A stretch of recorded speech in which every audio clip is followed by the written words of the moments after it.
Welcome, wrestling fans, to the Pro Wrestle Machine. Let's jump right into it. December 18, 2000 Wrestling Observer Newsletter, WWF Armageddon reviewed plus tons of news. By Dave Meltzer. The WWF's final pay-per-view event of its biggest year was sold as a one-match card, and even after buying the show, most of the first 2 hours of the show came across more like an ad to buy a show already purchased. After a flat undercard, where nothing was terribly bad but nothing was particularly good, that dragged at times because of too much hype that would have best been served being on Sunday Night Heat, the main event finally took place. As good as anyone's expectations of the Hell in the Cell match with 6 men, this turned out much better, to the point it may have been the WWF's best match of a year that had a lot of strong pay-per-view main events. While the match patterning is getting similar, wrestler A does finisher on B and C saves, then D does finisher on C and A saves, etc. In these multiple-man matches, the wrestlers are getting enough experience that the usual clusters that resulted from them are no longer the case. The show on December 10th at the Birmingham Jefferson Civic Center was, from a technical standpoint, the first WWF pay-per-view event not to sell out in recent memory. When the advance was disappointing being a relative term to today's WWF business, any other company in this industry would kill for it, there were a lot more comp tickets than for a WWF pay-per-view event in a while, including a deal where they would give free tickets to anyone buying season tickets for the Birmingham Bolts XFL team, which only has a few thousand season tickets sold and an 83,000-seat building to play in. When all was said and done, it was almost full, with 14,920 tickets out, 220 under capacity, which would be considered so close that to make a deal of it not being a sellout would be silly, except that there were 3,000 comps/trades. The paid was $11,924, paying $572,990, which is the all-time record gate for pro wrestling in the state, and the show did another $83,977 in merchandise. The last pay-per-view event the WWF failed to sell out was the September 26, 1999 Unforgiven show at the Charlotte Coliseum, which drew 15,779, which was a few thousand short of capacity, so it was a streak of 13 straight pay-per-view events. The one before that, and there is much irony to this, was on July 6, 1997 for the Calgary Stampede pay-per-view at the Saddledome. 12,151 in the building with 10,974 paid. The irony is that it's rated by many as the best pay-per-view event in WWF history. The main event was Bret and Owen Hart and Davey Boy Smith and Jim Neidhart and Brian Pillman versus Steve Austin and Legion of Doom and Ken Shamrock and Goldust. That was only 3.5 years ago, and think about the lives of most of those men in that relatively short period of time. For a cruel irony, 2 deaths, a heart attack, Hegstrand, drug problems and several arrests, Smith, countless marriage breakup and near career-ending injuries in the short period of time. It's sort of irrelevant, but when looking that match up, it just was scary thinking about the lives of many of those people in such a short period of time, and the fact that only one of the 10 is even active on any major level, let alone a major star, and he is one of the 2 biggest stars in pro wrestling today. It's funny because while it didn't sell the building out, it had as hot a crowd as any pay-per-view show of the past 10 years. The undercard was somewhat flat, but to me, no show with a main event that good can be anything but a thumbs up. In the dark match, Scotty 2 Hotty, Scott Garland, pinned D'Lo Brown, Oxy Connor, after the worm spot. This was originally scheduled as a 6-man with Steve Blackman and 2 Cool versus Lowdown and Tiger Ali Singh, but it turned into a live singles match on Heat due to Blackman being hospitalized legit with a bleeding ulcer. 1. Dean Malenko, Dean Simon, and Perry Saturn, Perry Sotelo and Eddie Guerrero won an elimination match over Matt and Jeff Hardy and Lita, Amy Dumas, in 8:06. The moves were all on target, but the match lost a lot because it was terribly rushed. Jeff did a running dive over the top on Guerrero and Malenko. Guerrero, who was bothered by a hamstring injury, which may be a slight tear and he's going to be out of action for a little while, was out first, after Lita gave him a twist of fate and Jeff pinned him after a swanton in 2:57. Surprised they didn't do an injury angle with Guerrero. Saturn pinned Jeff in 3:41 with a Death Valley driver. Matt pinned Saturn in 5:08 after a twist of fate. Saturn jammed both his thumbs. Lita speared Terry, wearing a short dress for the big-time panty shot, and in the distraction, Malenko schoolboyed Matt in 5:34. This left Lita versus Malenko. Lita did a moonsault block, a spinning head scissors and a DDT for Malenko, came back with a superplex off the top, then picked her up rather than pinned her, a Billy Robinson backbreaker, doing the same, and finally finishing her with the cloverleaf. After the match, Lita said she knew she could beat him. I guess that means Malenko has to lay down for her soon. 2.25 stars. 2. William Regal, Darren Matthews. Pin Hardcore Holly, Robert Howard, to retain the European title in 4:59. Another rushed match. Holly got a big pop after being announced from Mobile, Alabama. Technically good, but even with it being pushed with Bob as the Alabaman going for the belt, the match still didn't have a lot of heat. Regal's style is such that his matches aren't going to have heat early, but they'll build intensity over time, theoretically at least, but since he's never given time, we'll never know. Holly did the lariat with the steel plate, but as Regal was selling, Raven ran in and gave Holly a DDT and Regal pinned him. If Raven is going to use the DDT as his finisher, not that everyone should be banned from using it, but usage should be limited by other wrestlers only to positions where it has meaning rather than as a transition that everyone does. 1.25 stars. 3. Val Venus, Sean Morley, pinned Chyna, Joanie Laurer, in 5:02. Chyna's offense looked good. About 1 minute into this, I'd seen enough intergender stuff to last a long time between this and the opener. Ivory tripped Chyna, leading to Venus getting the pin with a fisherman's suplex. After the match, Chyna went to powerbomb Ivory, but Venus stopped her and laid her out with a Dr. Bomb. 1/2 star. Stephanie, seeming totally unconcerned that her parents' 34-year marriage was breaking up, was talking to her father about more pressing matters, stopping the main event.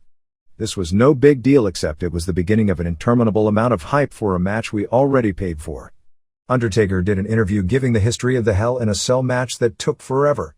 The interview nearly turned him heel. I guess it's to set up that in every Hell in a Cell match, Undertaker has to throw someone off the top of the cage. One positive is that after the main event performance and the hype and the way it was built up after the fact on Raw as such a happening, which is where a lot of times wrestling and its thinking about the next show only mentality has traditionally been weak, that an annual Hell in a Cell probably can stand along with the Royal Rumble as the gimmick match where the gimmick itself can draw a buy rate for the future.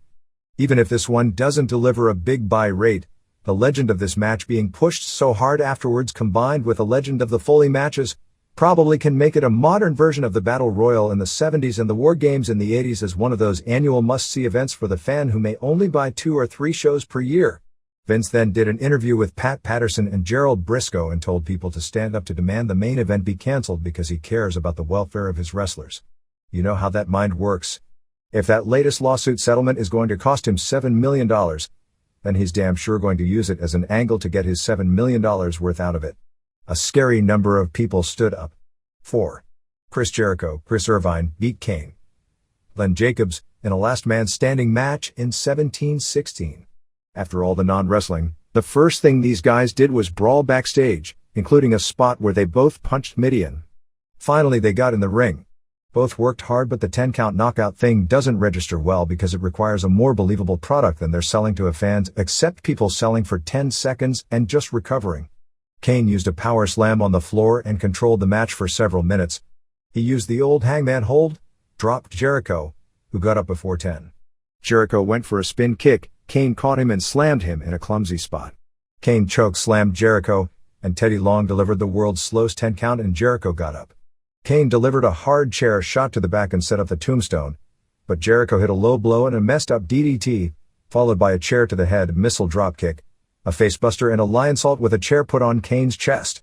They ended up brawling to the back. Jericho went to bulldog Kane through a table, but the table didn't break. So they did it a second time. The table broke, although not in the manner they'd have liked. Jericho then shoved a set-up wall of 20 barrels welded together down, theoretically onto Kane, although the nature of the way they fell, Kane was obviously totally protected. Kane never got up except a hand peeked through. For all we know, he's still under there. Pretty corny ending that nobody could take seriously. 2 stars. 5. Edge, Adam Copeland, and Christian J. Resso regained the WWF tag titles in a 4-way over the Dudleys, Mark LaMonica and Devin Hughes, Road Dogg, Brian James, and K-Quick, Ron Killings, and champs Bull Buchanan, Barry Buchanan, and Goodfather, Charles Wright, in 9:42. Devon took some wicked high kicks early from both Buchanan and Goodfather. Jerry Lawler was pushing hard in commentary the eventual return of the hose.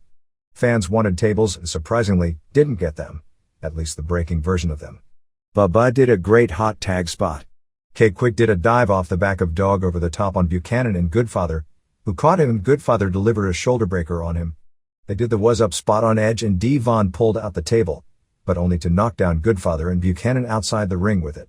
Dudley's did the Road Warrior's old Doomsday device on Edge for a near fall and a totally messed up 3D on Buchanan before delivering a better looking one on Goodfather. They did the Was Up spot on Christian. Finish saw Steven Richards deliver a weak looking DDT on Devon on the floor, while Christian did the Tomikaze move on Bubba, leading to Edge scoring the pin. 2.5 stars. 6.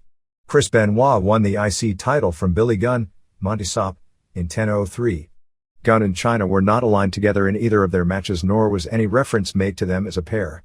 Gunn's stock really fell with this performance, because if you can't have a good match with Benoit or Guerrero, well, Gunn didn't take any chops, probably because of his shoulder injury.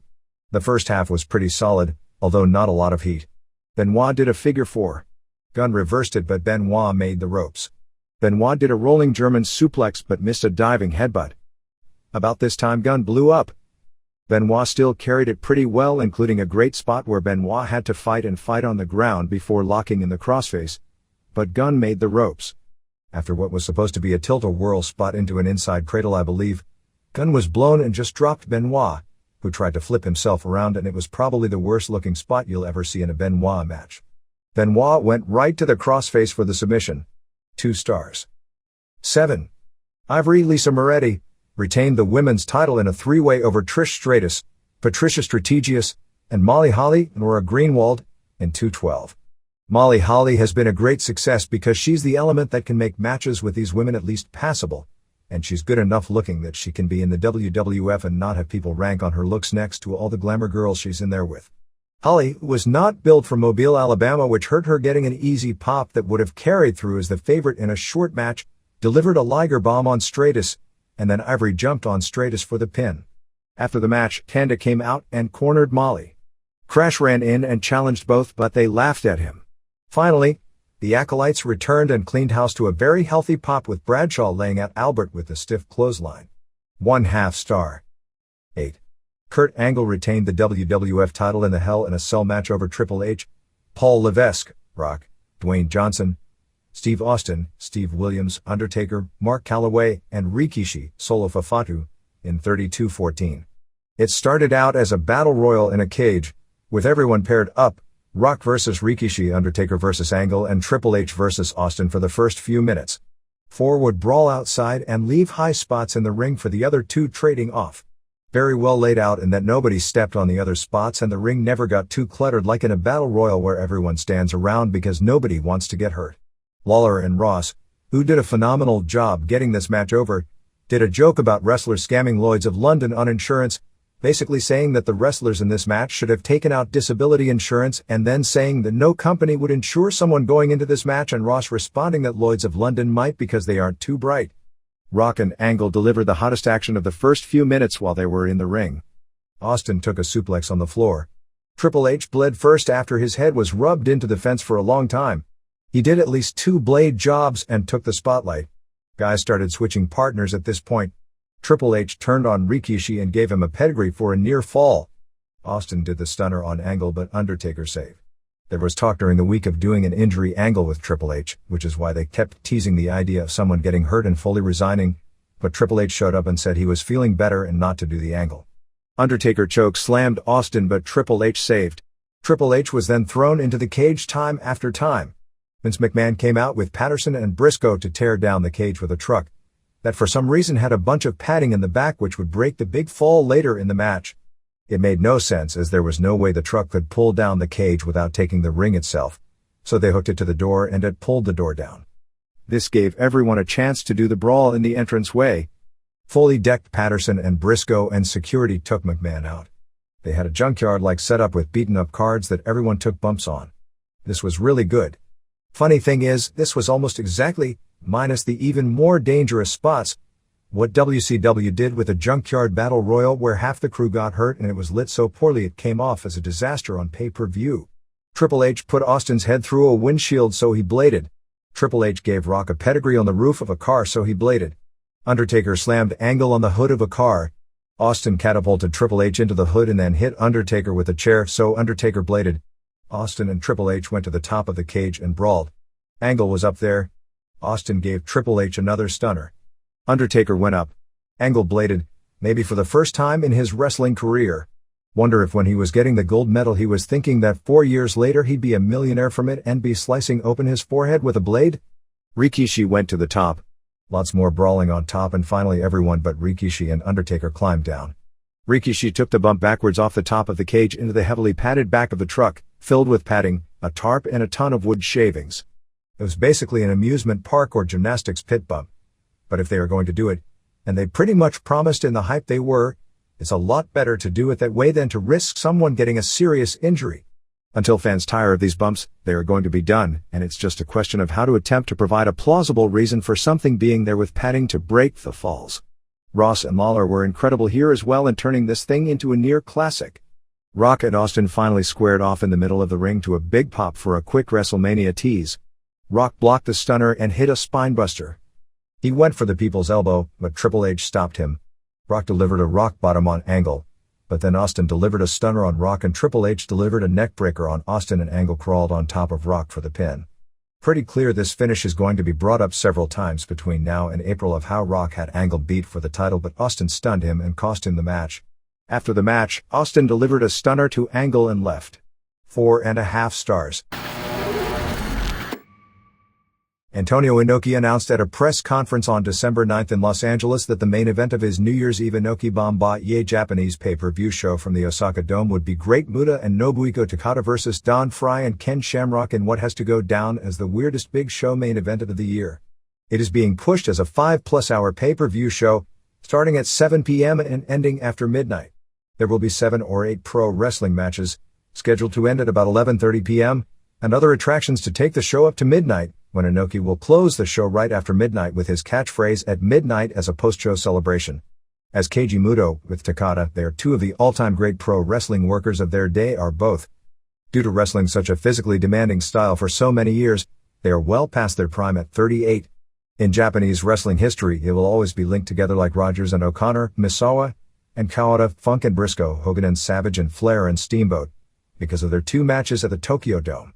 The first, won by Muto to defend the IWGP World Heavyweight title against the top star of the dying UWFI promotion, on October 9, 1995, which drew 67,000 fans, paying $6.1 million, at the time the all-time record live date for pro wrestling anywhere in the world and largest crowd ever to witness pro wrestling in Japan. Their rematch, in which Takada won the title, took place on January 4, 1996 before another sellout of 64,000 fans, making it the first time the same match had sold out 2 major stadium events in succession in the history of pro wrestling, and made it even to this day the biggest money singles program from a live event standpoint in pro wrestling history. It was the success of this program that Eric Bischoff saw that spawned the NWO vs. WCW feud that put WCW into the top spot in the United States a few years later. After their second match, the two were never matched up again, as Takada, after the New Japan program ended, veered off from traditional pro wrestling to become the big drawing card for Pride. They have never teamed up. There is consideration of gimmicking up the match with Great Muta teaming with Takada, with face paint, as Great Nobu. Even weirder is the pairing of Shamrock and Frye, whose roots as top stars with UFC spawned success in pro wrestling with WWF and New Japan, respectively. In fact, Frye's lucrative New Japan contract may have been partially because New Japan had a verbal deal with Shamrock in 1997 to do a program with Shinya Hashimoto and win the IWGP Heavyweight title, which Shamrock backed out when WWF made him a stronger money offer, and New Japan then approached Frye for the spot. Frye actually was in the main event on the show that broke the Muto Takada record, although it wasn't his doing, as he won a tournament to do a job for Inoki in Inoki's retirement match on April 4, 1998, which drew 70,000 fans and nearly $7 million. But the strangest part of the match is that there has been legit bad blood between Shamrock and Frye for years. The root of the bad blood is that Shamrock was, along with Hoist Gracie, the UFC's original superstar and biggest draw. Frye, who won 2 tournaments including the Ultimate in 1996, never got the recognition Shamrock did, even though Shamrock never won a tournament. The bad blood from Frye's standpoint was such that he badmouthed Shamrock in the MMA world, almost in the form of pro wrestling interviews over the past year. There were also very tense situations between the two at recent Pride shows where Frye worked as a second for Kazuyuki Fujita and Shamrock fought. Whenever Frye's name was brought up, Shamrock always maintained he would never fight Frye because Frye brought Shamrock's family into the promos and said he'd never give Frye the opportunity to make a big payday from a match with him because of how he went about it. Fry got a measure of satisfaction in August as Fujita's second when he upset Shamrock at the Seibu Dome show on August 27.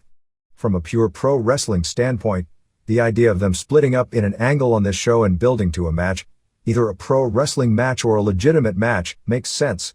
It really gets strange if an angle is shot that is clearly a worked pro wrestling angle to build for a match on a Pride show, because people should then question the legitimacy of the match, particularly since it matches up two men with big reputations in pro wrestling, although it's clear at this point that whatever the match would be, and it could be either way, people are going to believe what they want to believe, and pure credibility means zilch when it comes to selling tickets as compared with good wrestling hype and angles. But Pride has in the past done pro wrestling angles to build up real matches as well. Most notably, Shamrock and Alexander Otsuka did a clearly staged angle in California, put on television in Japan, to build up to their Pride match. While Naoya Ogawa and Masaaki Sadake did a clear stare-down angle to build up for a match at Pride, which wasn't legit, the fact of the matter is the match did sell out business live and did a monster television rating, which tells you all you need to know about what pure sports credibility means in this marketplace. The idea behind this, and everything relates to Inoki and public image, is that as the century ends, because technically the century ends at midnight, Inoki, who was the pro wrestler who was the pioneer of MMA with his matches with Muhammad Ali, William Ruska, Willie Williams, Chuck Wepner, all were actually pro wrestling matches except Ali, but the legend took on a life of its own, is joining the two sides together. It has been announced that Mark Coleman, Mark Kerr, Gary Goodrich, who from a look, interview and charisma standpoint may be the most suited of the bunch for pro wrestling, although that depends on how well he can adapt to the in-ring side, and Boss Rutan, who also has a lot of charisma, will all be making their work pro wrestling debuts on the show, which will also include several wrestlers from New Japan, although Kendo Kashin is the only one announced thus far. Dream Stage Entertainment Pride, which is involved with the show, is believed to be using this event as something of a test to get into the pro wrestling business, going back in time to the early part of the century when the top pro wrestlers were real shooters as opposed to entertainers. The feeling is that the reality is that an athlete's drawing power peak and his physical ability peak are entirely different, and that when it comes to fighters, by the time they are top draws, they are usually already past their physical prime. Pro wrestling takes advantage of this because it manipulates outcomes and storylines so that a past their prime performer who can still draw can still be pushed to the top. Among the ideas is to use Pride as a company to do shoots and be the star makers, and when new stars are created but physically start to break down, they can use their shooter reputation within pro wrestling. This was in some ways the mentality behind UFO, which the reality was couldn't sell tickets, because inexperienced men, shooters or not, doing pro wrestling match after match, makes for a really bad pro wrestling show. As with any gimmick, one person doing it can draw based on the novelty, but an entire show of the same gimmick means the gimmick won't mean anything. Pride in a press release positioned this show as a trial event for starting a new pro wrestling promotion that would give the company the ability to provide a better and more stable financial environment for fighters once their shoot fighting careers are over. The show is an Inoki concoction with the Osaka Dome, as the first New Year's Eve pay-per-view ever in Japan.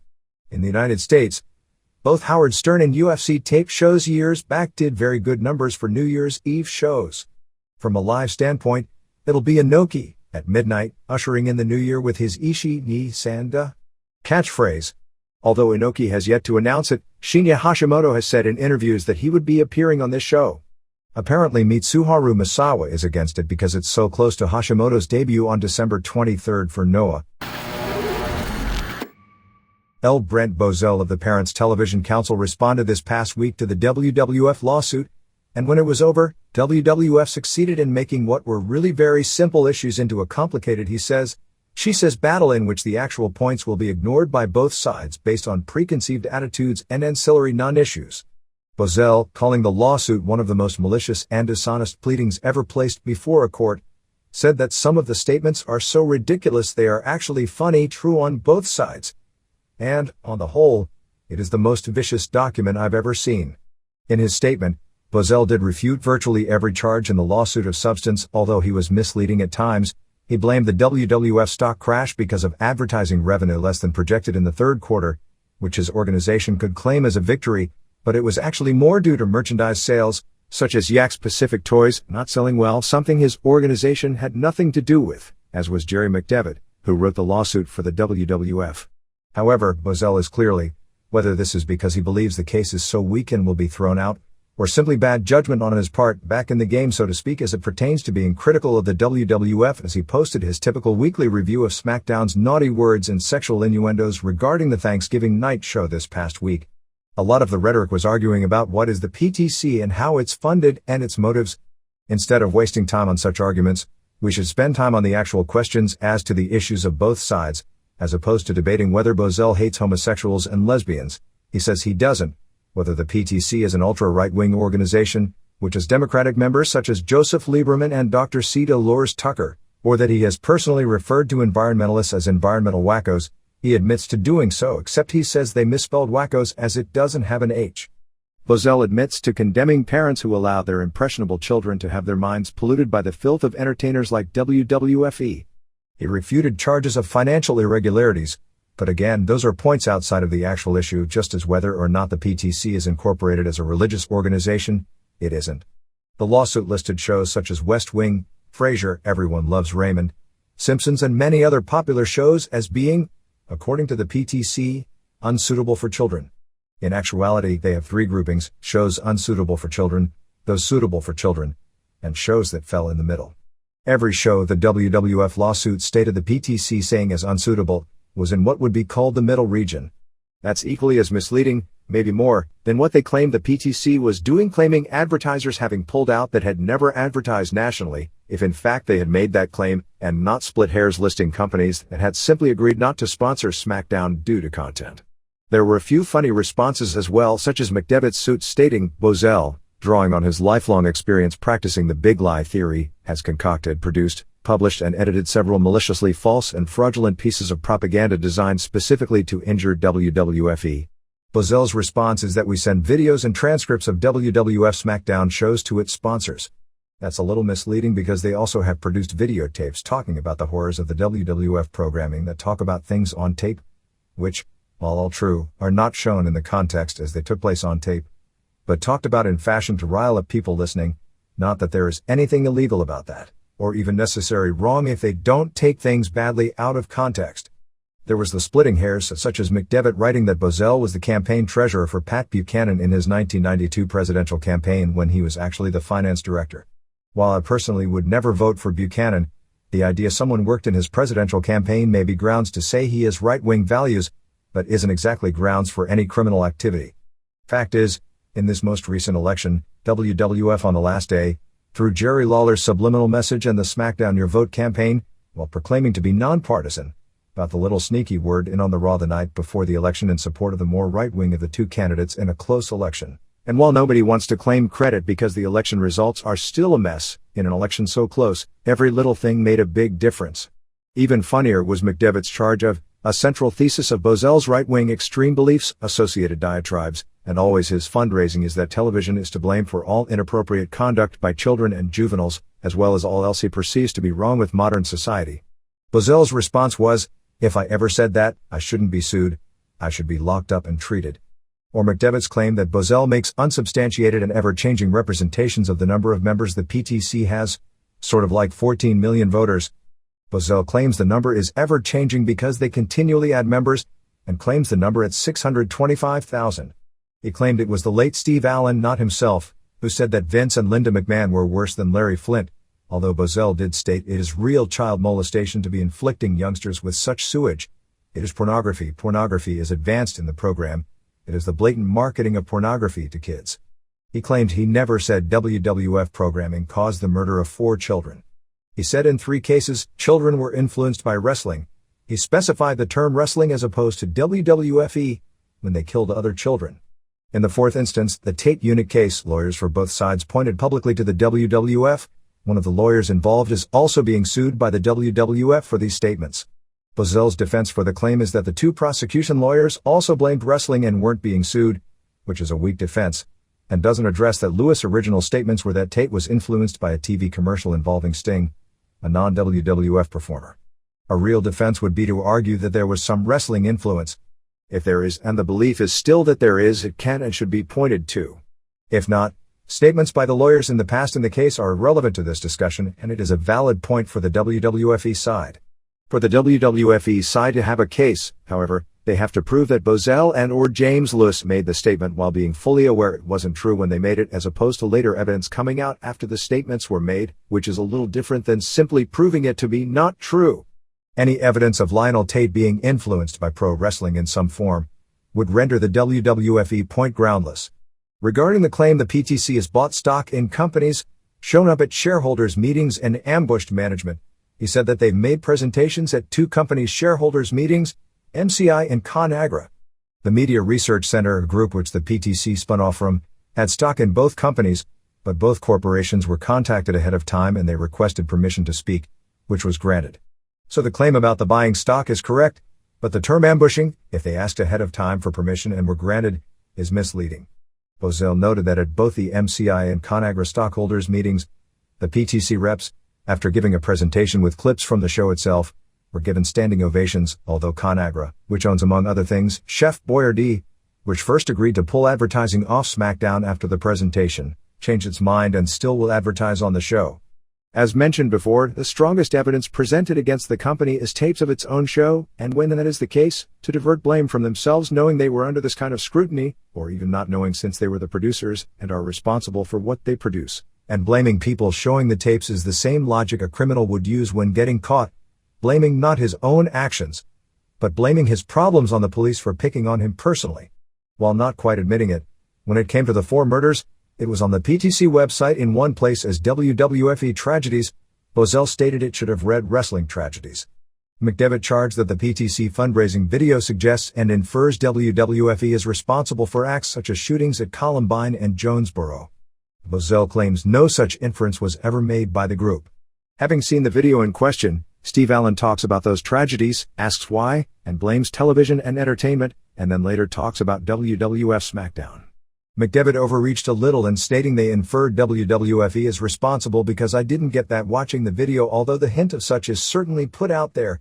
But Bozell was equally misleading because they did infer that violence on television was a problem, and did use Columbine as an example of society's problems due to entertainment violence. And one of the shows they talked about the strongest on the video was SmackDown. As noted here, when talking about the Toys R Us link on the PTC marketplace, noting they were making money where you could theoretically buy WWF toys and PTC would make money off them, calling them hypocrites for it, the charge is unfair because the PTC dropped Toys R Us off its marketplace list as soon as that became public. It was possible to purchase WWF merchandise off the PTC website, as they did with Amazon.com and Barnes & Nobles. However, Bozell, in referring to the response by wrestling fans on sites such as Xux.com, basically doing the same thing to the PTC as PTC did to the WWF, referred to groups like that as internet terrorist tactics that were being used against us. If they are terrorist tactics, and I question that term, and they were terrorist tactics being used by the PTC, as well as on the PTC, if the tactics are fair by the PTC, then they are fair by the anti-PTC groups of wrestling fans to be used on the PTC because they are groups pressuring sponsors because they have a difference in philosophy with the other group. Both the PTC and the wrestling fans against the PTC, from a moral standpoint, by using the same exact tactics, are the same, and truthfully, neither side has any right to complain about tactics used by the other, even though each side does complain that what the other is doing is unfair. They can complain about the arguments and issues' respective validity, but not the tactics used to achieve their final goal. Regarding the key charge of dishonesty, in the number of advertisers that have pulled out of SmackDown and claims of advertisers having pulled out that were never sponsors, this was Bozell's response. Every sponsor we've cited as having withheld or withdrawn is documented. Everyone has made contact with us either in writing or verbally to say so. Having completed a re-evaluation of all our internal data, we have discovered there were actually more sponsors who had withheld/withdrawn than we were claiming. In all of our correspondence directly to sponsors, these being the entities WWF maintains were so misled, we specifically cited all the sponsors we had documented as having withheld, and all the sponsors we had documented as having withdrawn. No advertiser was ever misled by us. And finally, in wording that seems more apt for a pro wrestling interview than anything else, we knew when we began our campaign to expose the filth that is WWF SmackDown that we were confronting the most ruthless enterprise in Hollywood. It needed to be done. I'd be surprised if anyone on the WWF side of the fence truly believes they have a case against us. Rather, I suspect that their strategy is simply to ruin the MRC, the PTC, and me in the eyes of the public, the advertising community, our donors, and our advisory board. Even if they lose in the suit, I think they believe they can still win a nasty public relations battle, given their bad boy reputation and their ability to tarnish, perhaps permanently, our credibility.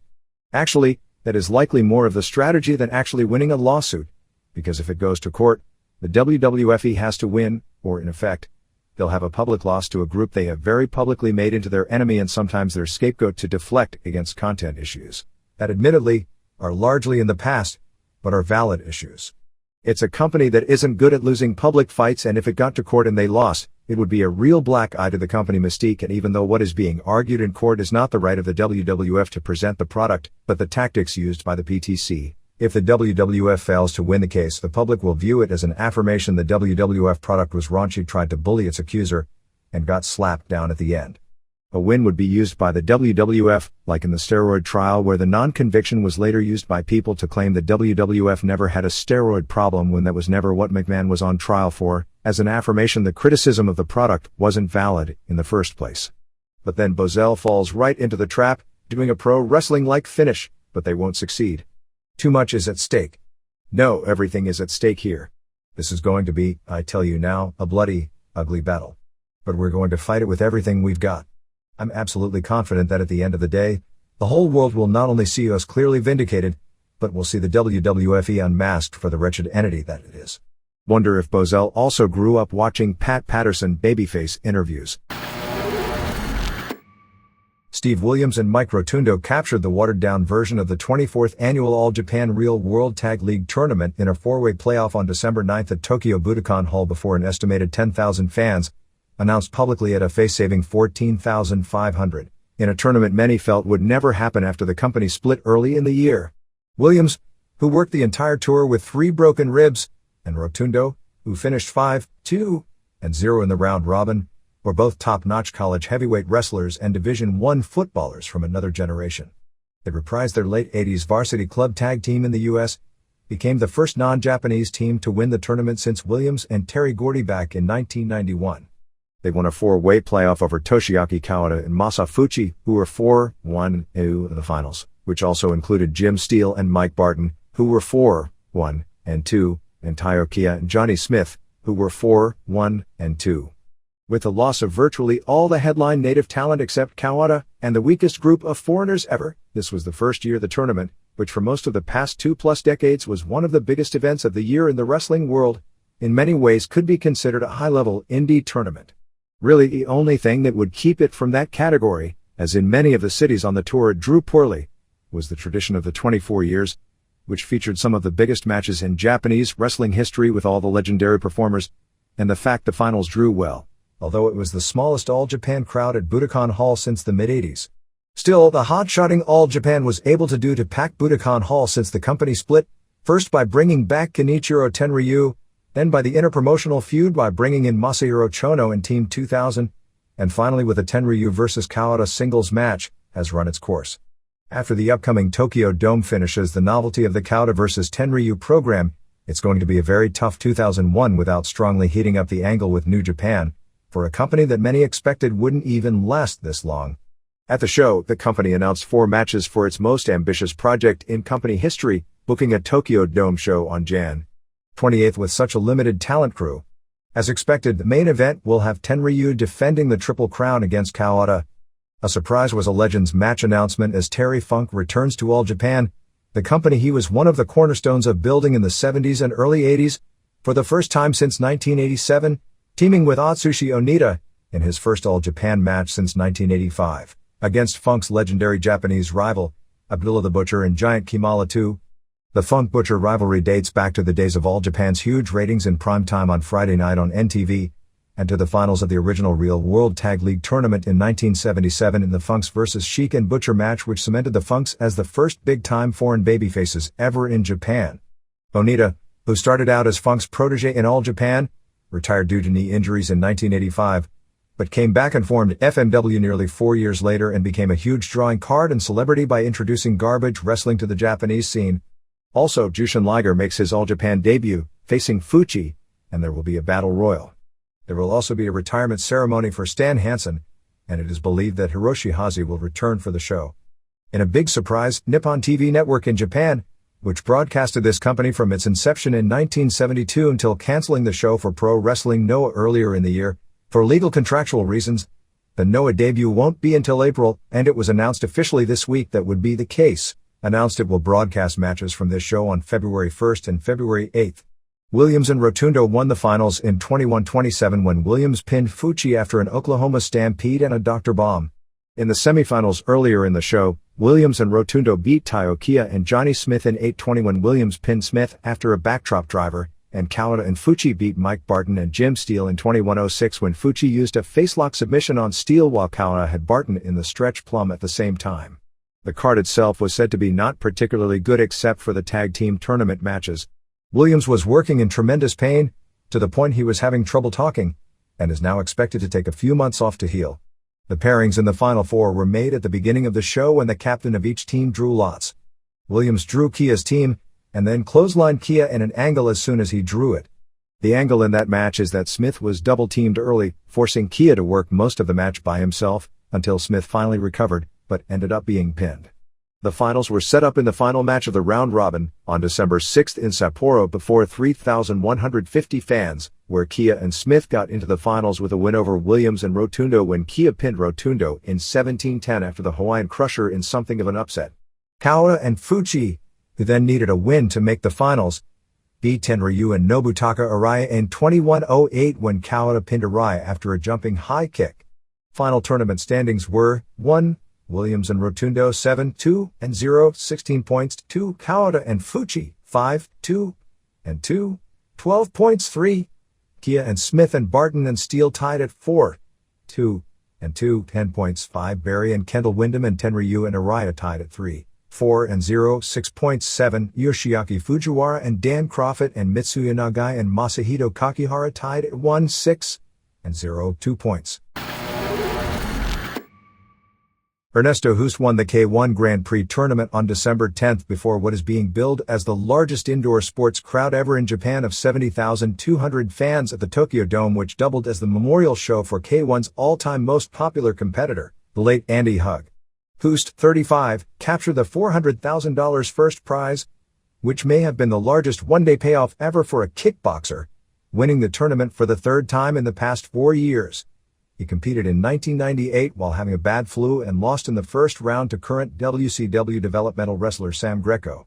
Hoost scored 3 different decisions, first over Mirko Filipovic in his first match, a rematch of last year's final which went into overtime after they drew over 3 rounds with 3 even rounds, straight 30-30 judges' scorecards. In his second bout he beat Francisco Filio in what was described as a boring defensive fight, 30-29, 30-29, 30-28, in his second match before winning straight 30-29 cards, 2 rounds even, Hoost taking 1 round, in the finals over Ray Sefo, a late addition to the tournament. Sefo ended up getting $60,000 for second place while semifinal losers Filio and Cyril Abidi each earned $20,000. Frank Shamrock made his debut with this promotion doing a Vale Tudo rules match, beating Elvis Sinosik of Australia via decision after 5 3-minute rounds of what was described as a close fight. The Shamrock fight, which took place in the building as the last fight before the championship match, didn't air on the 2-hour tape-delayed prime-time broadcast of the show on the Fuji network. It was Shamrock's first match since his September 22, 1999 win over Tito Ortiz and keeps him unbeaten dating back 4 years to his first Vale Tudo match ever, with John LeBay in Hawaii, the longest unbeaten streak of any top-caliber active MMA fighter in the world. The show drew a 19.6 rating on tape delay that evening on the Fuji network, the second highest rating in the history of the Grand Prix finals. The 1997 finals holds the record with a 20.7 rating. The Hoost-Sefo championship match drew a 24.6 rating, which beats out the 24.0 rating for the Shinya Hashimoto vs. Naoya Ogawa retirement match on April 7th for the biggest sports entertainment rating of the year in Japan, or for that matter, anywhere else. The tournament was weakened when 2 of K1's biggest stars and its 2 hardest punchers, Mike Bernardo and Jerome LeBanner, both pulled out in the days preceding the show. Bernardo suffered a torn muscle in his foot while LeBanner contracted mono. Sefo, who went to the finals, and Stefan Lico, who took Filio to the limit in the first round of the tournament, were late replacements. Overall, because of the substitutions and lack of spectacular finishes, it was considered a disappointing show. There is no way you can legitimately put 70,200 people in the Tokyo Dome, standing room or not, particularly since K1 blocks out most of the outfield seats for an elaborate entrance stage. They still sold more standing room tickets to this show than any other event in the Dome, so the real number in the building was likely well over 60,000. The show had been sold out for weeks, and the announced figure was to honor Hug by having his memorial set the building attendance record, set to be 70,000, for Antonio Inoki's retirement show on April 4, 1998. While the fighting aspect of the show didn't live up to expectations, as a television and live production, it was said to have been the best production of a show of its kind ever in Japan. Complete show results. 1. In a non-tournament K1 match, Takayuki Kurumaki of Japan defeated Wilfried Montagne of France with a 5th-round knockout. 2. Hust and Filipovic went to a 3-round draw and regulation time. They sent them in for a 4th overtime round, which Hust won 10-9 on all 3 scorecards. Said to be a so-so match. 3. Filio went to a majority draw in regulation with Liko 30-30, 30-29, 30-30, which put the two into an overtime 4th round, which was also even and ruled a draw on all 3 cards. Filio got some punches in during the 5th round to win 10-9 across the board, although some felt this round could have been even as well. Also said overall to be not an exciting fight. 4. In a wild bout, Peter Aerts, wearing a Team Andy shirt to the ring, which got a huge pop, who along with Hust is one of the 2 remaining original superstars from the group, who did many TV commercials with Hug that were popular on Japanese TV, had a wild match winning over Cyril Abidi of France, his rival that he hasn't been able to defeat due to suffering injuries in both of their 2 previous matches. The 3rd time wasn't the charm. Aerts knocked Abidi down in the 1st round, but Abidi came back strong at the end of the round for the hottest action thus far that evening. Aerts was bloodied in the 2nd round. In the 3rd round, Aerts' cut was opened up worse from an accidental headbutt by Abidi. The doctor checked the cut but allowed Aerts to continue, and Aerts won 29-26, 29-28 and 29-26 to theoretically advance to the 2nd round, but he was bleeding very badly by the end of the fight. Most heated fight on the show. 5. Sefo knocked out the lone Japanese fighter in the Grand Prix Musashi, in 1/38 of a knockout described as devastating. Sefo knocked Musashi down earlier. 6. In the semi-final, Hust defeated Filio by a 3-round decision in a disappointing fight. Filio seemed burned out by already going 5 rounds earlier in the show and did very little but fight defensively. It should be noted that Rickson Gracie was at ringside and was vociferously cheering for Filio, a fellow Brazilian. 7.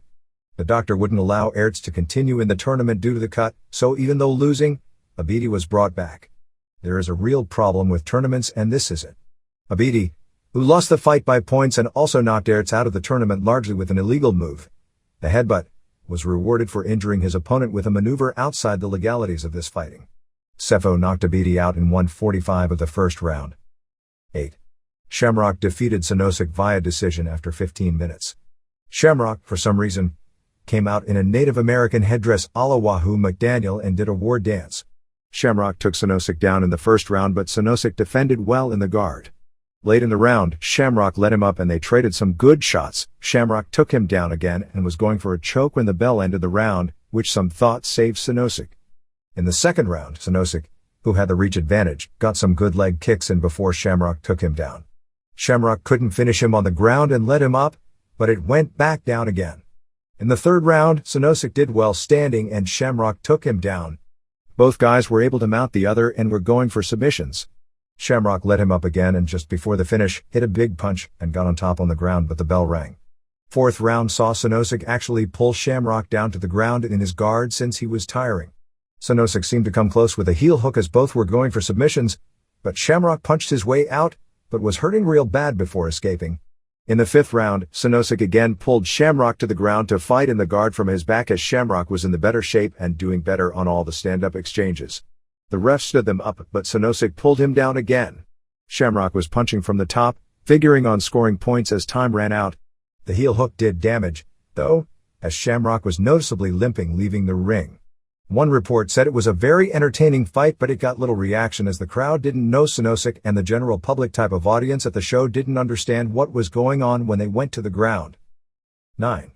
Hust decision Sefo in the finals. Hust scored well in the 2nd and 3rd rounds to take the decision. Raw on December 11th going unopposed with Nitro being moved to Tuesday for the week, drew a 5.78 rating, 5.74 first hour, 5.81 second hour, and an 8.5 share. As compared with the other two unopposed ratings for Raw this year, the May 22nd show did a 7.07 and the July 17th show did a 6.17. The positive is the second hour number, which always goes unopposed, was well up from usual levels. The NFL game with the Buffalo Bills versus Indianapolis Colts drew 11.30 rating and 18.4 share, which is about a full point below the season average, so Nitro not being there certainly made no difference to football. The David Copperfield special put in the Nitro time slot did a 1.8 rating. Putting Vince McMahon's angle on last and not having a main event for the second straight week ended up with a 5.87 final quarter and 6.05 quarter-hour ratings for his altercation with Foley, which is a better rating than any main event match has done since October 23rd. However, once again, it was not the high point of the show even though the entire show built to that point. The peaks were a 6.14 for Rock and Dudley's versus Edge and Christian and Angle and 6.06 for China versus Ivory and the Angle that followed. There were significant drops during the show as after the China versus Ivory match, it dropped to 5.61 for Tenda versus Acolytes, Memphis Cheerleaders and Lawler and Dog and Quick versus RTC, and 5.49 for Raven versus Snow before picking back up for the final Angle. SmackDown on December 7th was up to above its usual average after 2 down weeks with a 4.97 rating, 5.71 realistic equivalent, and 8 share. Thunder on December 6th drew a 2.31 rating and 3.5 share.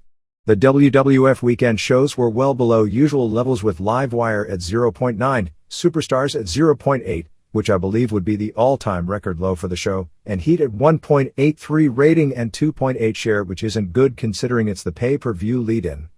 Television Lucha Libre on December 5th fell to a 1.2 Hispanic rating and only in 0.4 among the male 18 to 34 target audience. Real World Tag League Tournament Champions 1977 Dory and Terry Funk. 1978 Giant Baba and Jumbo Tsuruta. 1979 Dory and Terry Funk. 1980 Giant Baba and Jumbo Tsuruta. 1981 Bruiser Brody and Jimmy Snuka. 1982 Dory and Terry Funk. 1983 Bruiser Brody and Stan Hansen. 1984 Jumbo Tsuruta and Genichiro Tenryu. 1985 Stan Hansen and Ted DiBiase. 1986 Jumbo Tsuruta and Genichiro Tenryu. 1987 Jumbo Tsuruta and Yoshiaki Yatsu. 1988 Stan Hansen and Terry Gordy.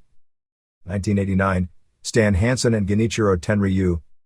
1990 Terry Gordy and Steve Williams. 1991 Terry Gordy and Steve Williams. 1992 Mitsuharu Misawa and Toshiaki Kawada. 1993 Mitsuharu Misawa and Kenta Kobashi. 1994 Mitsuharu Misawa and Kenta Kobashi.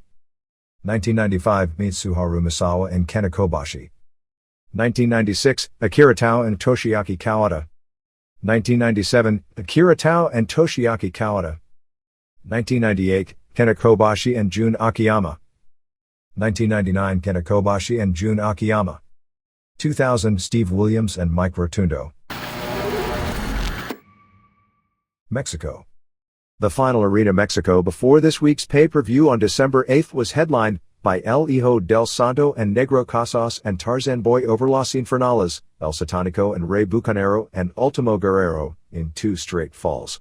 The weird finish saw Tarzan, who has turned on partners for most of the past few months but still wrestles as a Técnico, at Satánico pin, but Santo and Casas pulled him off so that Santo could get the pin himself. The pay-per-view is being called Sin Piedad, which translated is very close to No Mercy or Without Remorse. AAA held its monthly big show called Guerra de Titanes on December 8th in Madero in a bloody brawl that was said to have great heat and an extreme cage with a barbed wire top and weapons inside. Its Latin lover and Hector Garza beat Heavy Metal and Pero Aguayo Jr. The cage match with Cibernetico vs. Abismo Negro ended with the sports entertainment finish as the cage door was removed so they brawled outside on the floor to the back. Bet people loved that one. Half the world interfered in the match including promoter Antonio Pena. Canek and Dos Caras and AAA Mascara Sagrada beat the Headhunters and Jerry Estrada when Pirata Morgan interfered attacking Dos Caras, who had earlier attacked him on the card when a Morgan-led heel group had attacked Dos Caras Jr. Then the Headhunters turned on Estrada and Los Vados Locos, Nigma and Picudo and May Flowers and Espiritu, all attacked the Hunters. It appeared that Estrada, who returned to TV on this show, was going to join Los Vados Locos. In the December 5th Arena Coliseo in Mexico City main event where Atlantis beat Bestia Salvaje via DQ for a run-in by Scorpio Jr., Ovaciones, the country's leading daily sports newspaper, which has covered wrestling so thoroughly that many years it has printed the results of the Wrestling Observers Awards, wrote this: "He wished that they would have continued the fight because the match only went 10 minutes and they were gassed out. Maybe they should be in better physical condition." Dr. O'Borman Jr. was sued over the use of the name and character by a lesser-known wrestler who had the foresight to actually register and trademark both. O'Borman Jr. is allowed to keep the ring outfit, but not the name, so he's returning to Arena Mexico under the new name of Dr. X. They did a TV vignette so everyone knows it's the same person with a new name. It's expected that Vampiro will attend the December 15th EMLL pay-per-view show, but he's months away from doing anything physical. The next big show in Tijuana is December 22nd, headlined by Nicho Psicosis versus Scorpio Jr. in a hair versus hair match, and Santo and Rey Mysterio Jr. versus Damien and Halloween. This was set up on December 8th when Scorpio Jr. beat Nicho to win whatever belt it is that Nicho has been defending. 62-year-old Mil Mascaras returned to Arena Coliseo in Mexico City on November 26, teaming with Casas and V3, beating Salvaje and Cien Caras and Mascara Anno 2000 on top. Hater beat Humberto Garza Jr. via DQ in the third fall to win a hair versus hair match on December 3rd in Monterrey before 3,000 fans. Garza Jr., Hector's brother, won with a low blow, but a second ref saw what the first ref missed, and after a 3 count was registered, they did the dusty finish and Garza got his head shaved. All Japan.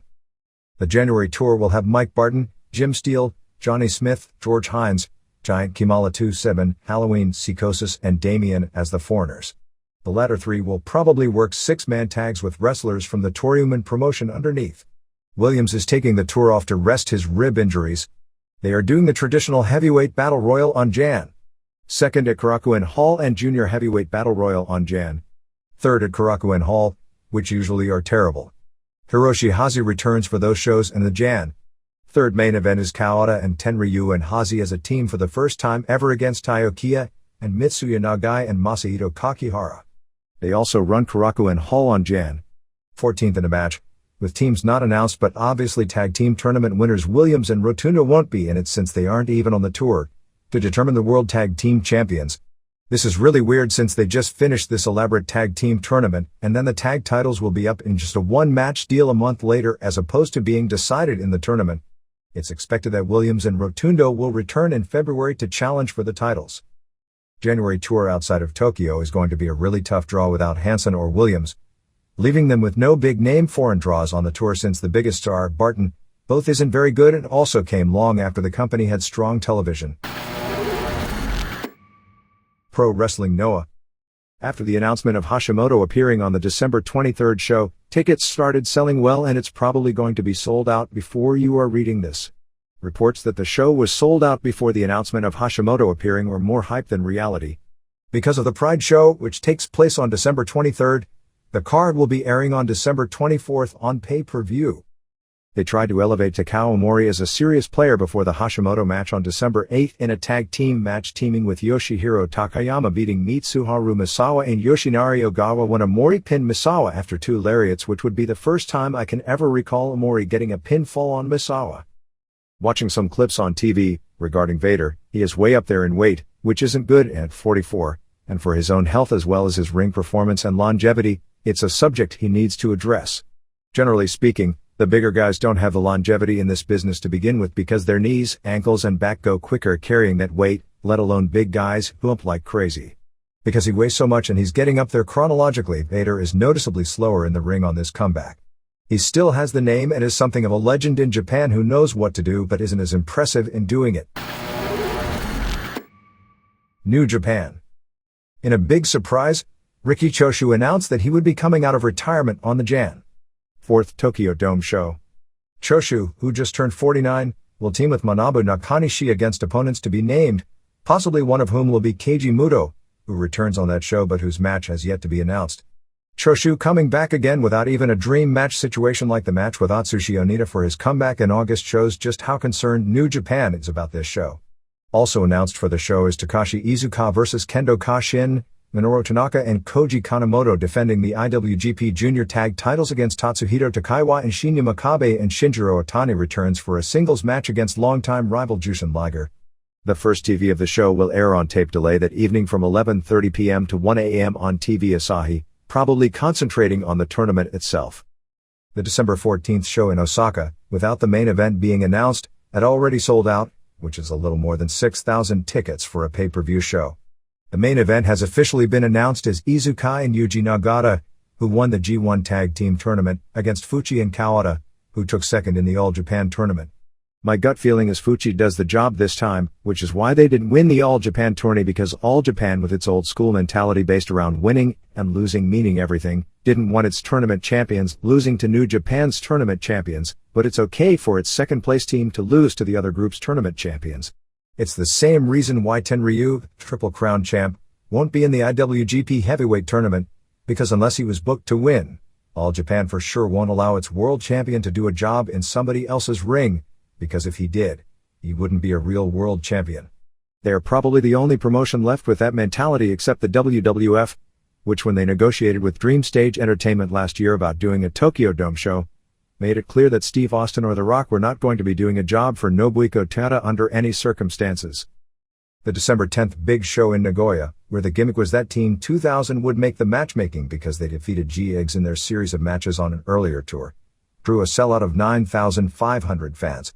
Virtually everyone, from the TV Asahi crew broadcasting to the reporters at ringside, had to wear Team 2000 shirts, and Kojima did a Michael Buffer imitation in English to start the show. Buffer is traditionally brought in for the K1 Grand Prix finals, which took place the same night in Tokyo. Kojima and Tenzan retained the IWGP tag titles in the main event over Chono and Tatsutoshi Goto in 1522 when Kojima pinned Goto after a lariat. Minoru Tanaka retained the IWGP Junior title over Akira in 1709 with a submission, while in the other top match, Kensuke Sasaki pinned Michiyoshi Ohara with a lariat in 6 seconds.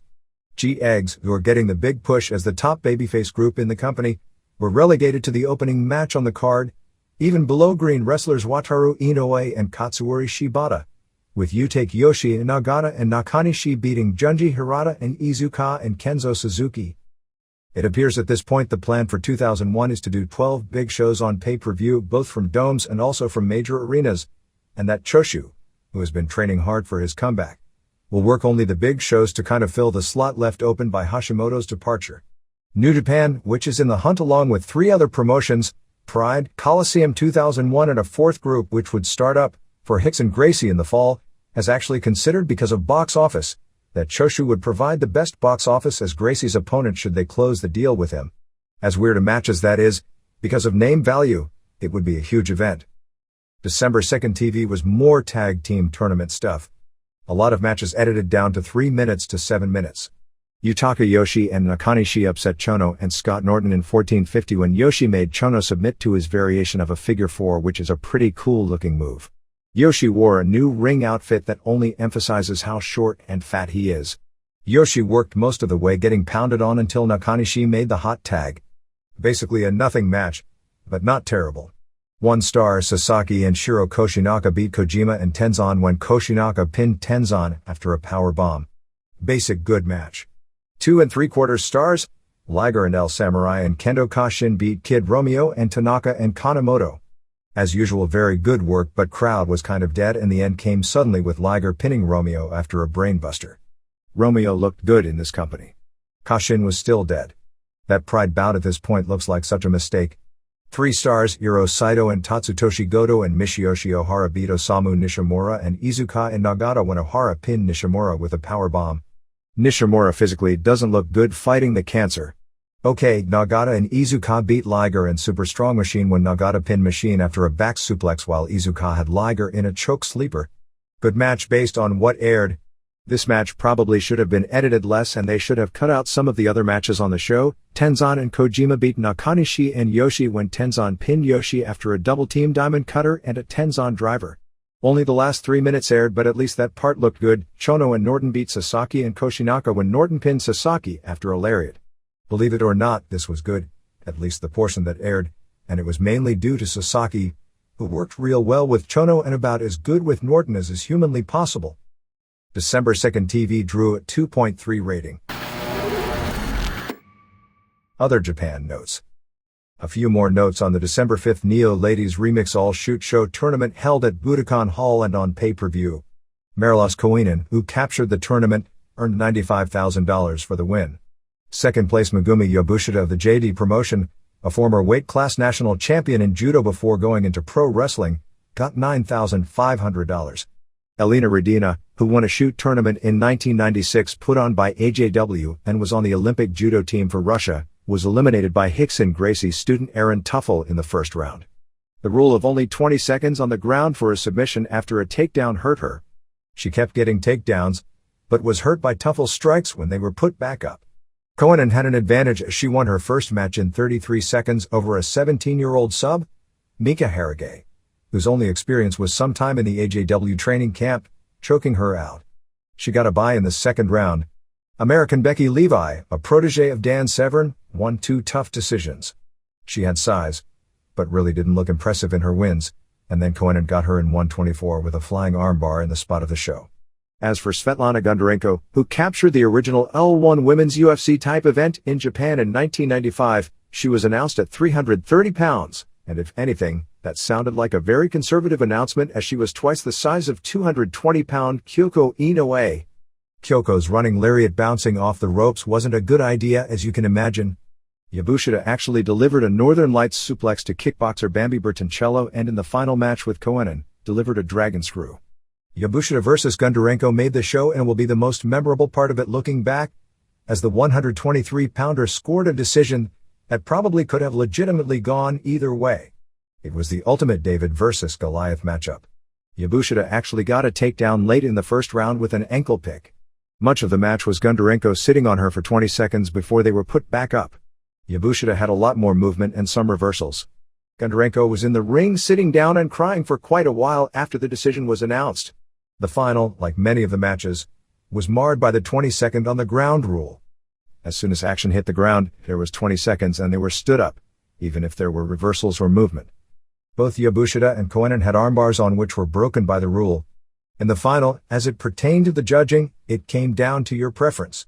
Koinen was much taller, had more reach and was a good striker and tagged much smaller Yabushita almost at will when standing, but Yabushita always was able to duck under and take her down pretty quickly.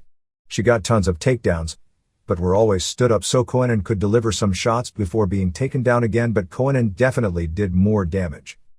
Great Sasuke pinned Brett Thunderbird Como of Extreme Canadian Championship Wrestling to keep the NWA middleweight title on December 3rd and kept the title over Solar on December 10th in Kyoto. Men's Teo returned this past week to Michinoku Pro where he gained his first fame years ago, and will likely be given a singles program with Sasuke. Sasuke said that he wouldn't be using Dick Togo, Masato Yakashiji, and Naohiro Hoshikawa, who quit Osaka Pro Wrestling because of financial reasons, and all originally came from Michinoku Pro and left in the big split. He also said that he wouldn't be doing any business with Osaka Pro. There will be a second wrestling pay-per-view on December 31st besides the Like Osaka Dome show. They're also going to air as a commemoration to Rikito's and at the end of the century a New Year's Eve pay-per-view airing many of his famous matches, headlined by a WWA title match against Freddie Blassie from the early 60s. Version's last show of the year is headlined by a women's hair versus hair match with Ayako Hamada against the retiring Shochito Hamada with Father Gran Hamada as referee. Candy Akutsu's retirement announced last week was due to a spine injury, and the doctor said with another bad bump she would be risking paralysis. That's usually the one thing a doctor can say to a wrestler that would make them give up wrestling. All Japan women will have their tag team tournament finals on December 23rd at Korakuen Hall. Gia's final big show of the year is December 17th at Korakuen Hall, headlined by Sugar Sato and Chikeo Nagashima defending the AW tag titles against Akira Hokuto and Mayumi Ozaki plus Linus Asuka and Meiko Satomura versus Devil Masami and Toshio Yamada and Chigusa Nagio versus Kaoru. Add Minoru Fujita to the list of wrestlers having quit Michinoku Pro.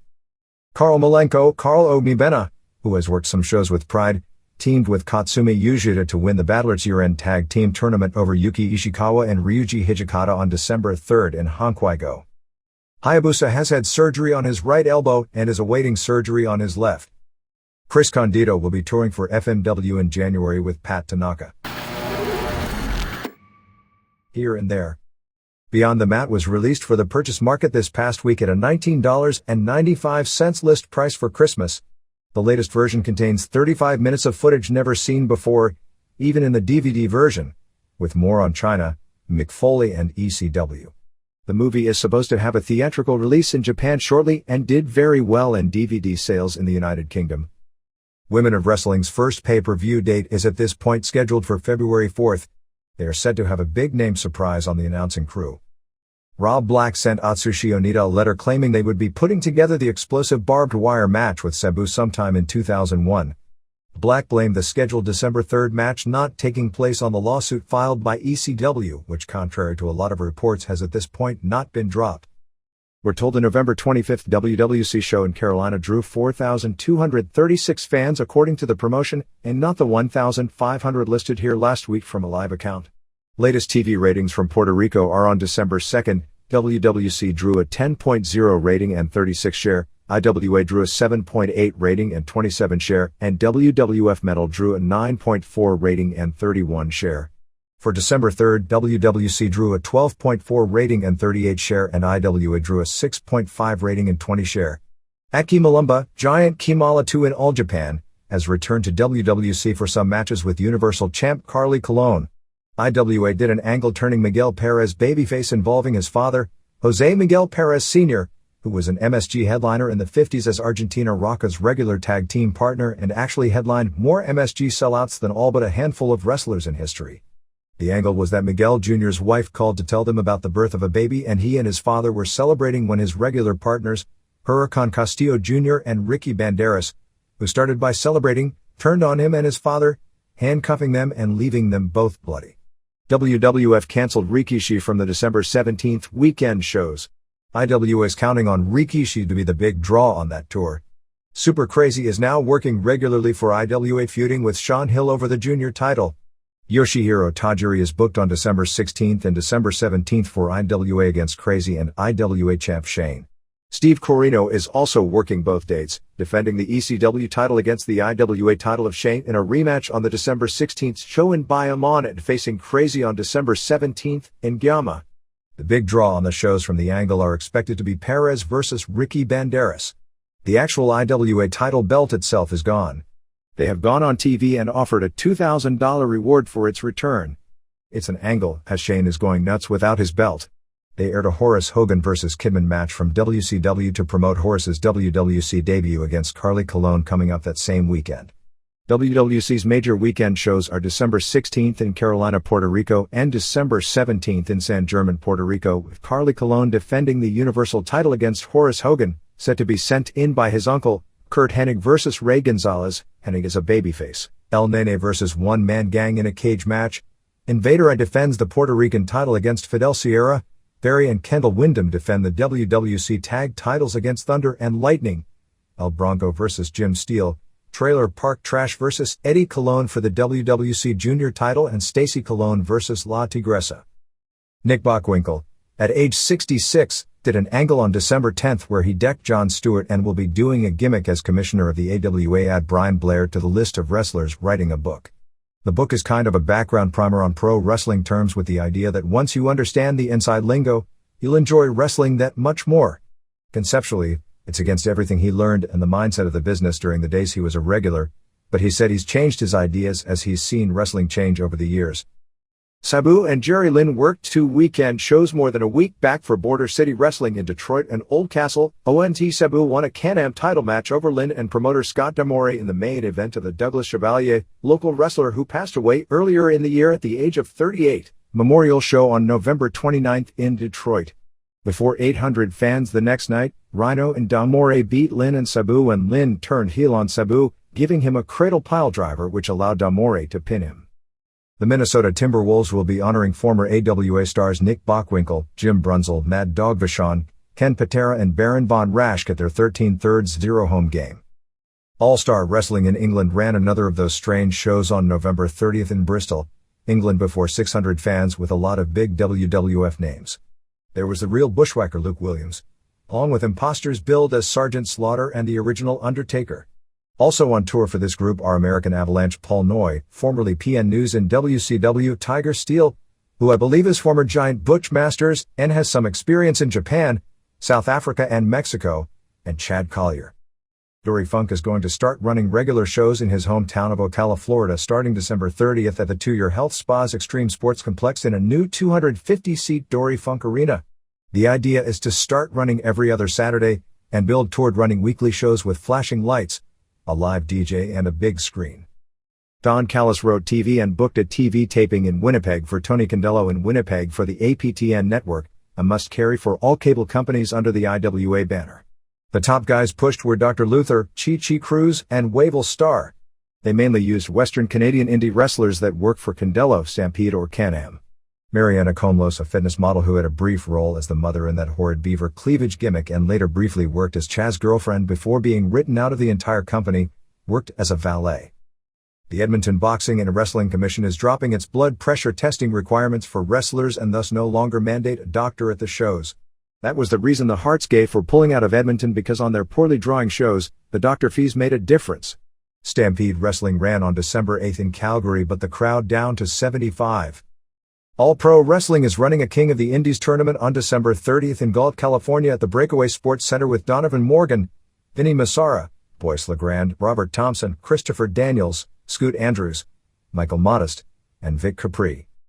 The NWA has already announced its 53rd anniversary weekend and convention for October 11th to 14th, 2001 in Tampa. A new promotion called Ultimate Championship Wrestling is debuting Jan.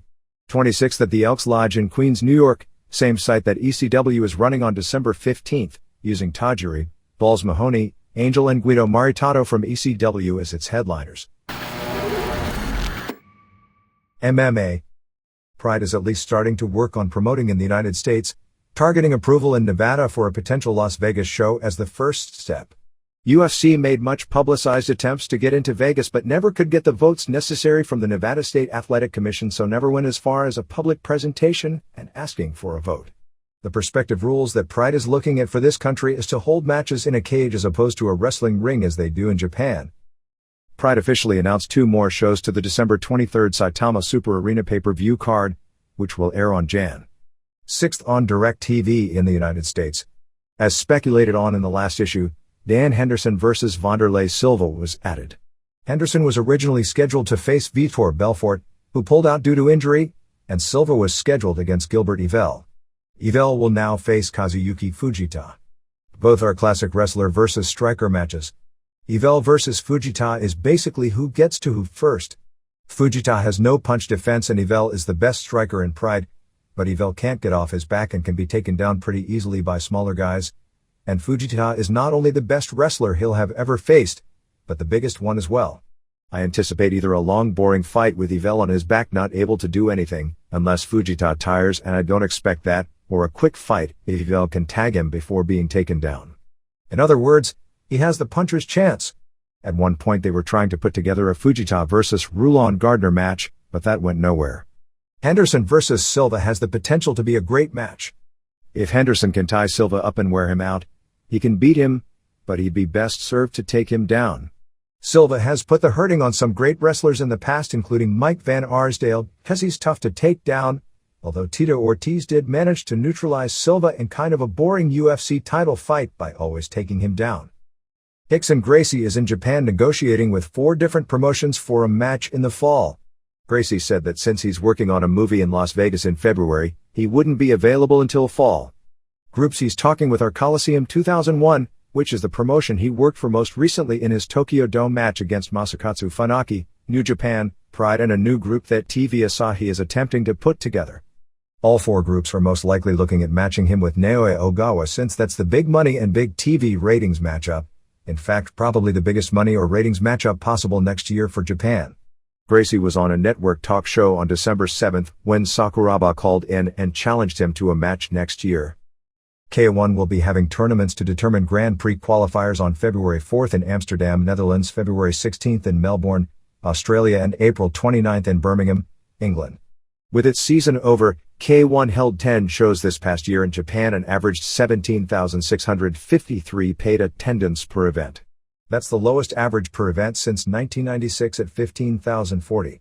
The per event average in 1997 was 31,800, which was realistically the peak of the promotion. In 1998 it was 25,269 and last year was 18,206. Because of the success of the first Ogawa-Sadake match on television, they are building up a rematch for March at the Tokyo Dome, with the gimmick being that Sadake is now being trained by Antonio Inoki to learn Inoki's secrets to beat Inoki's top pupil. A big lighter weight tournament is scheduled for February 8th in Kuwait, which will include top-ranked fighters such as Matt Hughes, Dave Mena, Jose Pele Landi, Carlos Newton, Omar Bauchi, and Ricardo Liborio. Shudo has its big show of the year on December 17th at Tokyo Bay NK Hall, headlined by Kaoru Uno vs Rumina Sato in their rematch of their legendary match last year, plus Frank Trigg vs Hayato Sakurai. A new promotion called Deep 2001 debuts on Jan. 8th in Nagoya at Aichi Gym with Royler Gracie vs Takahiro Murahama, formerly K1, not a headliner with Osaka Pro Wrestling, Kengo Watanabe, Pancrase, vs Osamu Tashiakari, formerly Sumo War, currently SBWF and lost badly to Gary Goodridge in Pride, and Kei Yamamiya vs Paolo Filio, Daisuke Ishii vs Jorge Macaco Patino, Katsuhisa Fuji vs Marcelo Tiger, and Ikuizumi Noah vs Salo Riborio, with the theme of the show Japan vs Brazil Best of 5.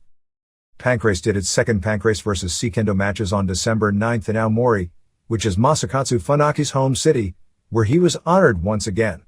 The Pancrase wrestlers won all 3 matches quickly with armbars, headlined by Asami Shibuya over Mikhail Kebedov in 56. They debuted the catch wrestling experiment, which is legitimate submission wrestling, a term popularized of late in the MMA world due to people studying under Lou Thesz and Karl Gotch, with Minoru Suzuki beating Takafumi Ito via decision.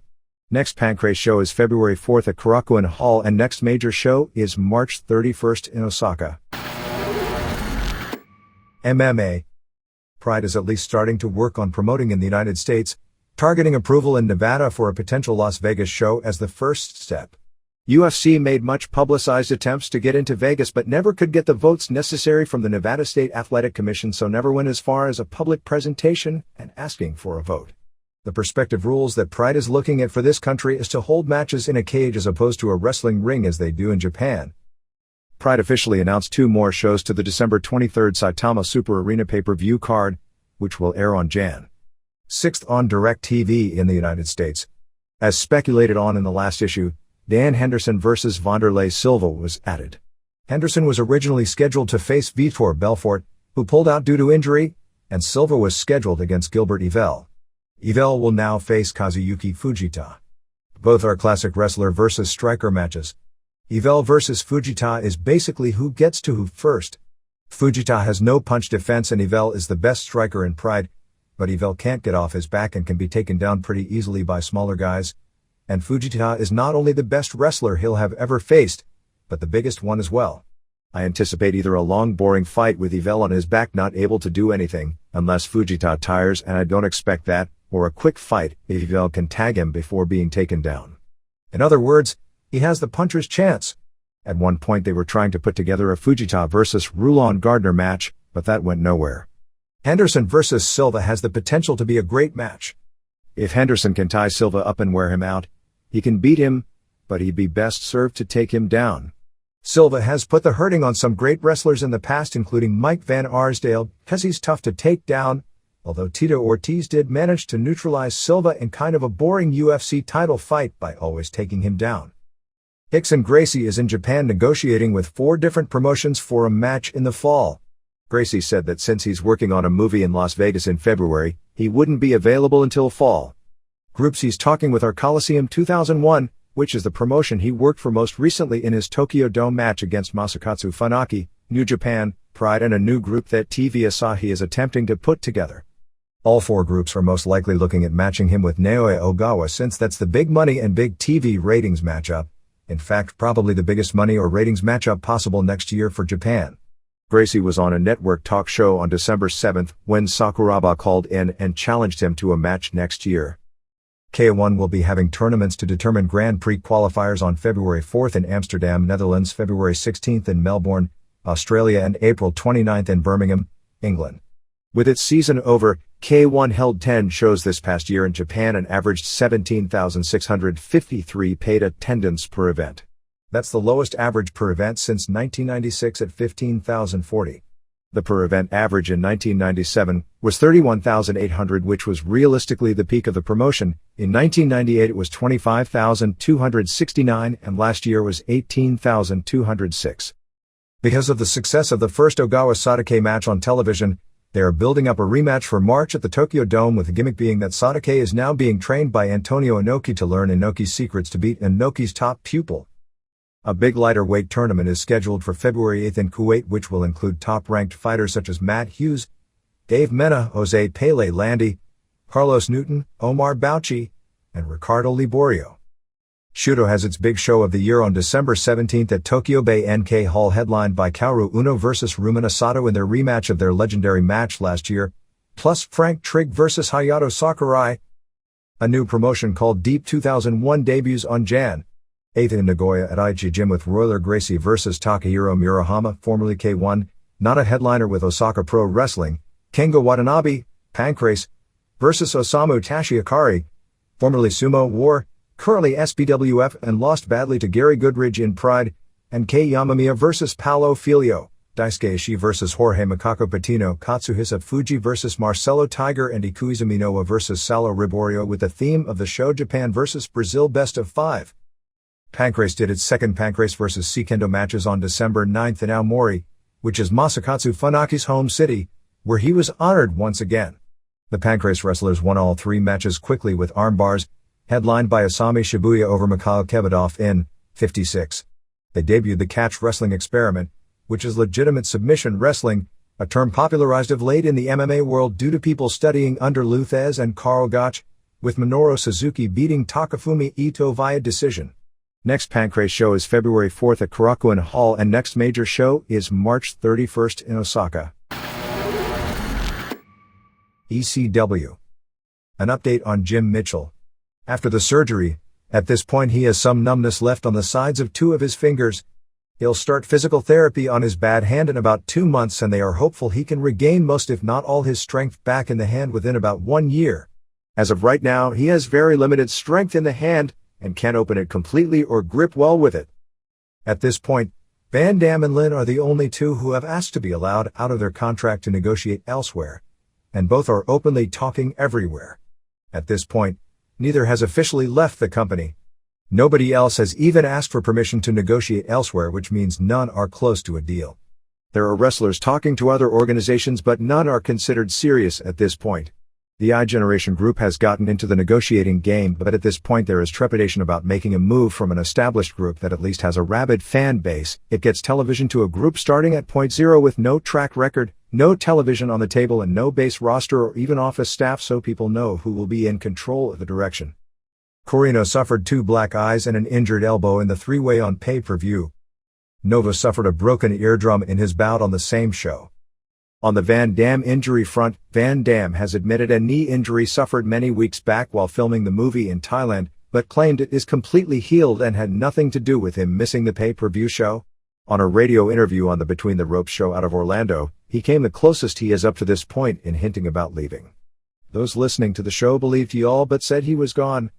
He said that ECW is an option, and he and his manager, Michael Meltzer, are talking with everyone and exploring every option, but said he didn't think ECW can afford him presently, and he's looking to sign a contract that would give him stability for a few years.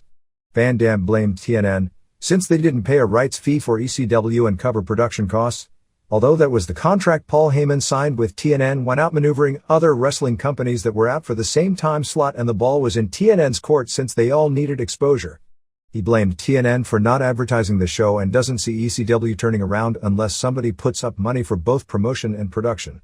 He said if he goes to WWF or WCW, that he doesn't think he'd have to start at the bottom of the card and wouldn't sign with a company that wouldn't at least give him a shot. He admitted he's have to change his style, knowing he wouldn't be allowed to work 20 to 30-minute matches in either WWF or WCW. In an interview with John Farr on 2cresling.com, he said, "I haven't officially left ECW, while at the same time, I'm not wrestling for them and I'm not getting paid. I don't feel like I'm officially with them either." He said his manager is talking to WWF, WCW Indies and Japan, and ECW would be his first pick if he was getting paid. He said he's still waiting for his paycheck that was supposed to come in early October.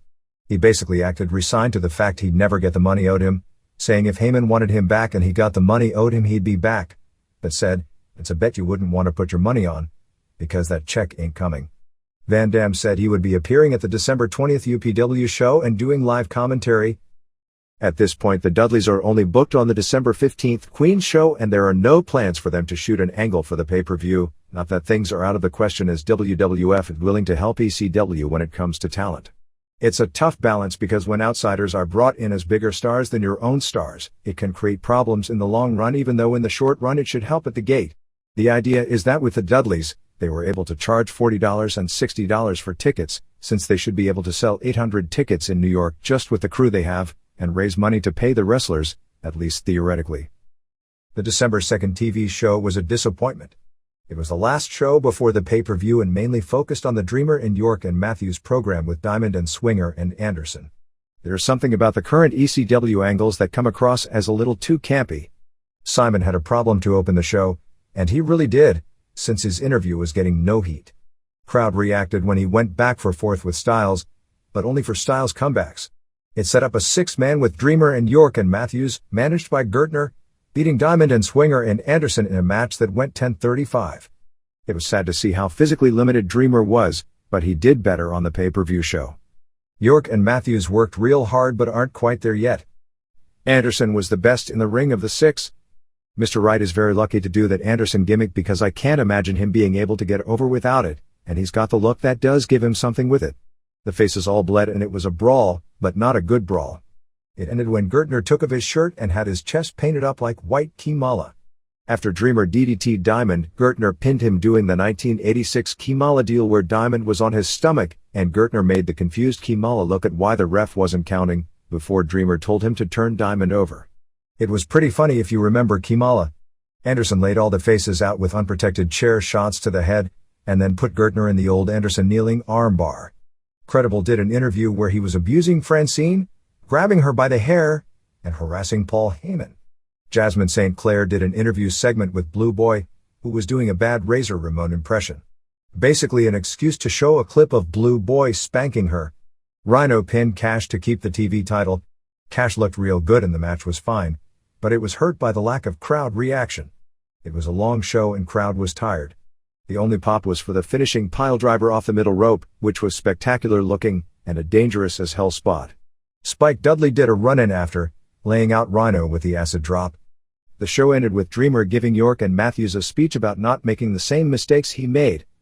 He noted he wasn't even 30 and he's physically destroyed and can't do anything. He said they have a lot more talent at their age than he ever did, and not to ruin it by following the direction he took. They said they had to do these matches because if they didn't, people would think they were pussies. WCW. Brad Siegel addressed the department heads at WCW on December 8th for a meeting that many expected to either be the announcement of a sale or the announcement of someone being put in charge of the company, neither of which happened. It is believed that Terry Taylor, Johnny Ace, Craig Leathers and Tony Schiavone have all pitched to be in charge of the company. There is no done deal with Eric Bischoff's group at press time, but, for whatever this is worth, the feeling seems more positive that it will eventually happen than ever before, because the America Online merger is expected to go through shortly, unless someone is given full power to suspend wrestlers immediately who don't follow orders and exercises that power. Running the company is a death position, because the wrestlers will simply backbite whomever and ally with one of the others who will be sympathetic to their viewpoint and attempt a coup. We've been through this insanity for years now. Leathers would be a disaster. Taylor and Ace have the wrestling knowledge but also would have detractors and supporters unless they were given full support. I just can't see Schiavone being able to send guys home, and until top guys are sent home, nobody is going to take anything seriously anyway. Siegel said for the first time directly to upper management that the company was for sale, although it had already come out in the newspaper a week earlier and everyone has known about it for months, and the deal was being seriously negotiated. He blamed the problems on the America Online merger and the company after the merger being too big to deal with the needs of a wrestling company, where decisions have to be made on the spot. He said the costs of flying talent and production costs make doing live events cost prohibitive. Well, they are when nobody buys tickets. It's not the expenses that are killing the company, although no doubt one could cut back on those. It's the lack of revenue. There was talk that if there isn't a sale, the company would spend a lot more time next year touring internationally, where they haven't burned out their business with bad shows as they have domestically. From talk, it now appears that even if there isn't a sale, and most feel there will be a sale, That they would move the tapings to one location, most likely Vegas, although Orlando has been mentioned as well, to save on costs. The upside of going to a tourist place, particularly Orlando if they can get into Disney World or Universal, is that it's a young audience with energy. The bad side is there will be a lot of noise but no emotion behind the noise because you don't have wrestling fans. And the older guys like the Hogans and Flairs will get the most reaction because fans aren't there to see wrestling, they would be there to see celebrities. Vegas would skew older, and its success would be based more on the product being hot. It has been brought up wanting everyone to move to Vegas to save on trans, although nothing has been officially said on the subject. At Nitro, there were a lot of people grumbling about the idea they would be asked to move to the West Coast, although it still has not been officially said to anyone. There was a ton of internal heat over the December 11th Nitro from Bossier City not airing until the next day because of the David Copperfield special on TNT. WCW never mentioned the time slot change on either Nitro or Thunder, and virtually nobody in the company was even aware of the switch until December 7th. As the story goes, Leathers sent Taylor a memo back on November 6th to inform him of the one-week time change, but Taylor never informed anyone. If Leathers knew and he's in charge of production, you'd think they'd have done some inserts for the show telling the audience about the time slot change. It's really sad when you compare one company where they have pride in the product they present and the rival company where people do as little as possible with no concern how the end product looks, and those who do have enthusiasm to present the best product, get shit on so badly and see the people who are the most manipulative and least caring rewarded the most. It's beaten out of them and they feel like marks for caring and ultimately, after a few months with the company, join the crowd and stop caring as well. Ultimately, apparently TNT had gone back and forth for some time before making the decision. WCW had gone back and forth about booking the show in Bossier City for either Monday or Tuesday, finally settling on Monday when that was the word when the show would air. Then, after the building was booked and pub was out, it was moved to Tuesday. That doesn't excuse why no announcement was made on television last week to alert viewers to the change. For Christmas and New Year's week television, here is how things stand. Christmas was always going to be preempted for Nitro, and the Thunder on December 27th was going to be a Best of Thunder 2000 highlights program. That may be intriguing to watch just to see if there are 2 hours worth of good or even decent stuff of the last 100 or so hours at that show. Jan. First Nitro was scheduled to be Best of Nitro 2000 show, but then in the last week, TNT finalized the decision to air Grease, the movie, in the Nitro time slot and preempt the show. The Jan. Third Thunder will be taped on December 22nd in Memphis. Because WCW has international obligations to provide Nitro weekly, the shows for foreign consumption would be the Best of Nitro 2000 that won't air in the United States, plus they will tape a Nitro for foreign consumption that won't air in the US, in Memphis. The idea is to tape top caliber matchups but not further the storylines on that show. The fact that TNT is preempting the show 3 times in 4 weeks in its regular slot, basically giving up the go-home week for Starrcade, and basically killing the promotion of the Jan. 14th WCW Sin pay-per-view, which will only have 1 Nitro, airing live on Jan. 8th and 2 Thunders to get over all the angles, has led many to believe the deal to sell has to be all but done and Nitro's priority in the TNT universe has plummeted. Not that the company has any momentum, but this is really going to hurt because no doubt a lot of fans are one step from giving up anyway, and when they don't see the show for several weeks, they'll feel it's less important and start coming up with a new weekly routine. Nitro on December 11th in Bossier City aired the next night, and was an overall entertaining show. They drew a good crowd by current standards and the crowd was hot for most of the matches, which helped a lot. Jarrett this time hit a Cajun cook with a guitar. Flair came out and gave his best interview since his return, really getting into his work and doing many of his old Flair mannerisms. He actually hinted that Sting and or Booker and or Arn Anderson may show up to get Steiner. He announced Steiner versus a wall as the main event and said that Sid and Steiner were banned from touching each other inside the building. Parking lot brawl alert. Dwayne Bruce, called Sergeant Dwayne Bruce, showed up. Disco told a joke, and he snatched Disco up against the wall. Cat and Ms. Jones beat Storm and Major Guns in a match where the losing male would have to sing the winning male's national anthem on Thunder. Guns threw a good drop kick at the start. Scott Hudson was amazed with her weight distribution and foreign objects that she could get that high. Skipper tried to interfere but got treated like a jabroni. Duggan then threw the 2x4 in for Cat to use to lead to his high kick for the win. Storm's bad ribs were made worse by a cat kick during this match. He'd been sick all weekend as well, so it definitely wasn't a good night for him. Duggan made it clear by his facials that it was accidentally on purpose. Jimmy Hart did the same promo he does every week. Rection did some entertaining stuff yelling at Cajun, the wrestler, not the cook. about not hanging out with Guerrero. Good promo by Rection. Smiley returned, saying he wanted back into the hardcore division. Luckily I'm trying to forget every angle he did, hating being in the division for so long. Santa Claus was there for the December angle alert. Crowbar was at ringside doing Gordon Soley again. He was more entertaining this week. Match was awful but the angle was good. Santa took a bump. Smiley grabbed Santa's toy bag. The idea was he was to untie the bag and throw toys at Meng. It was hilarious because it was tied too tight and Smiley couldn't get it open for what seemed like an eternity. Anyway, he finally did and they had their toy fight until Santa hit the ring and threw powder at both guys. Meng that gave Paisley with the afro wig the death grip. Crowbar was actually hilarious doing a deadpan with all this nonsense going on. We hit the ring. Santa unmasked as Terry Funk and laid out Smiley with some chairs to the head. Funk was protecting him but still hit him hard. Funk then started hitting Meng with chairs and protected him until really laying into him on the final one. He then clocked Wee, whose elbow was in the ring place and got nailed with a chair shot and he was hurting. Funk then called everyone perverts and challenged Crowbar for a hardcore title match at Starrcade. Crowbar agreed, since Funk was his hero, and said it would be an honor. Funk then hit him in the head with a chair. Something about that was really funny. Bruce challenged Luger, but Sanders told him you have to do a match on this show to get Luger on Thunder. FAs put laxatives in the Harris twins sandwiches. Sanders came out with a doctor's note saying he couldn't wrestle. Since the bookers hate wrestlers with doctor's notes with real injuries, kind of like Vince's angle about not wanting his wrestlers hurt after the Owen Hart settlement, Sid power bombed and pinned him in 58 seconds. Sid never even bothered to suit up. Reno attacked Chronic in the halls but they were beating on him until Vito made the save. The NBTs came out to join in. Reno and Vito getting back together was so completely not touching. It was like the worst acted stuff imaginable. I'd like to say it was so bad it was good, but it was even worse. Stasiak and Palumbo kept the tag titles in a three-way over Nash and DDP and O'Hare and Jindrak.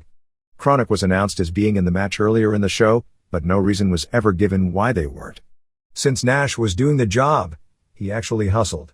He did a running clothesline in the corner that exposed that him moving so slow the last 3 years was his being lazy as opposed to his being immobile. Stasiak hit Page in the shoulder with the title belt after O'Hare did the shanton on Nash and Palumbo ended up pinning Nash. Work was pretty bad but the crowd was into it. Goldberg pinned Bruce. Bruce kept pounding on Goldberg, who refused to fight back. Finally he did and speared him. He wanted to leave, but Bruce wouldn't let him, and he jackhammered him. Noble was telling everyone behind Karagias' back that Karagias was a goof. Everyone believed him, although when Karagias showed up, he did the two-faced act.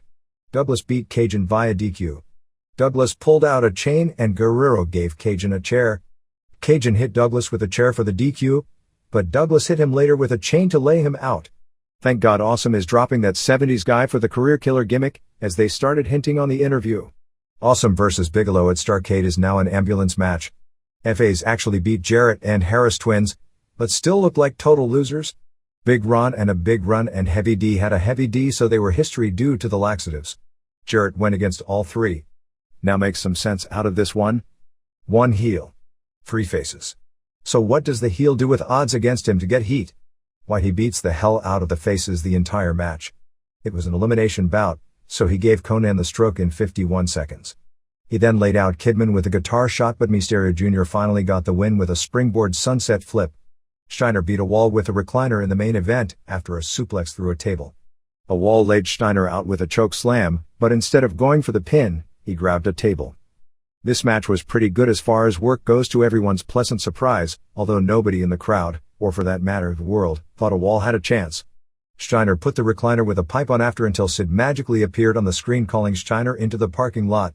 Sid had beaten up a valet parking do and got all his keys, and drove the cars into a circle to copy the gimmick WWF used with Shamrock and Blackman. Steiner came out with a pipe and kept missing Sid and breaking car windows. They brawled, and strangely, Scott was beating the hell out of Sid on a car as the show went off the air. Thunder later that evening was said to be not nearly as good.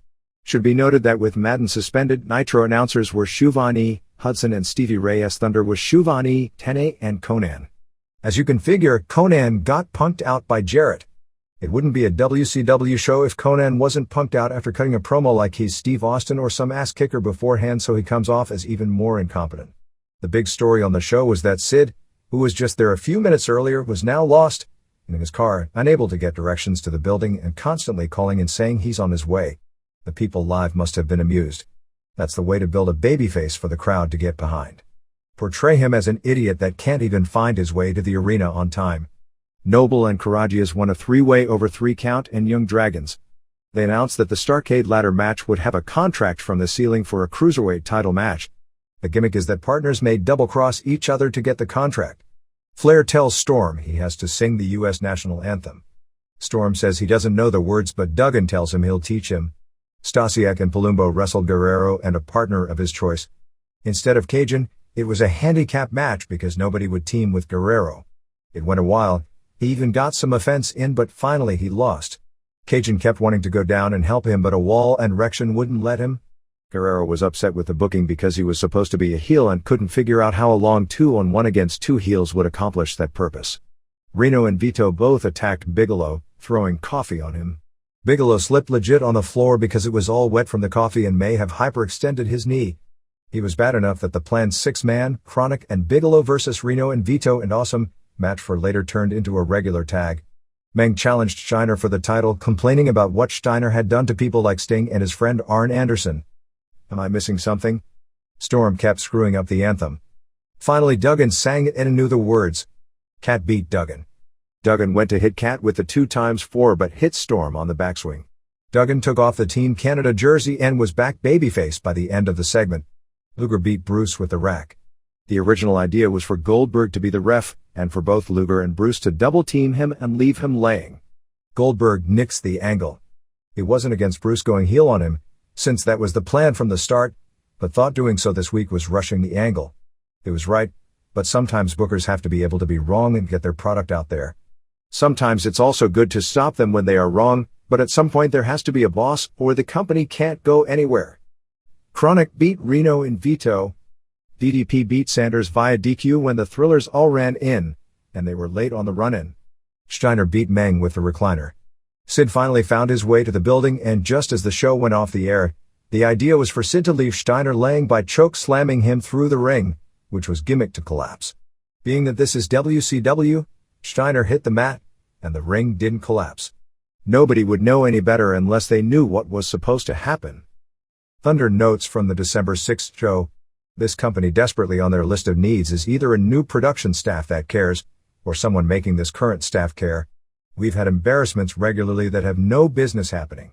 The audio with the fake crowd noise during the Douglas interview was such amateur hour, not to mention the lighting getting dim and the lack of editing in Ray's interview with DDP and Nash.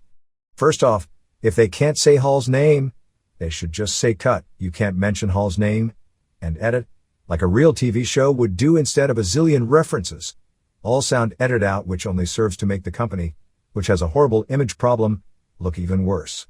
Nash's wandering eyes, I don't blame him in this instance, with the lights dimming in the middle of the interview and basically talking on their own show that he's leaving matter-of-factly only serves to bury the company that much more.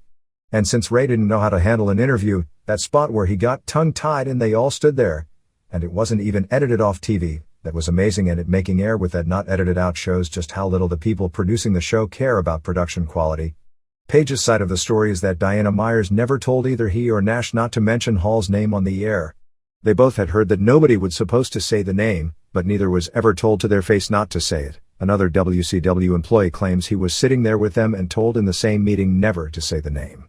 He said that not only did production know ahead of time that Hall would be a focal part of the interview, but that they had planned to insert footage of Hall throughout the interview on B-roll.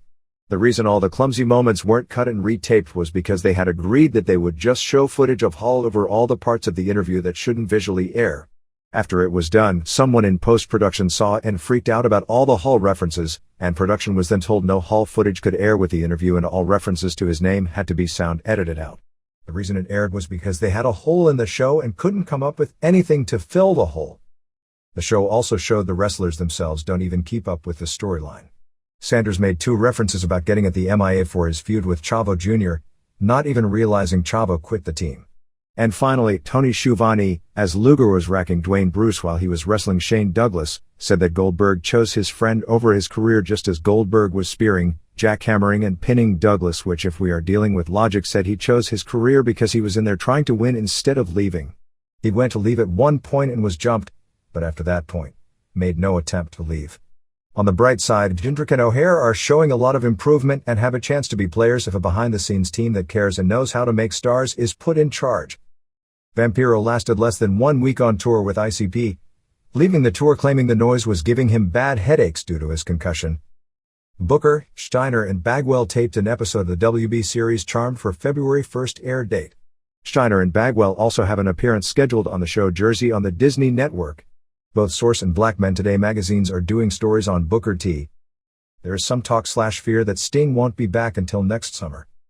Goldberg was on the Mancow show in Chicago and said that he was actually friends with Luger, but enjoyed beating him at the pay-per-view. He said that what happened with Hogan and WCW was a travesty that he blamed on Russo, who he called an idiot for booking himself in a match while suffering from a concussion. He actually suggested WCW bring back Hall because he thought a match with he and Hall would draw money and he'd kill him, and actually said on the air that he thought Russo might have been a plant sent by the WWF to ruin the company. It's not like many people haven't suggested that, as other wrestlers have off the air told radio hosts the same thing, but I didn't think anyone seriously believed it as opposed to just something conspiracy theorists like to say.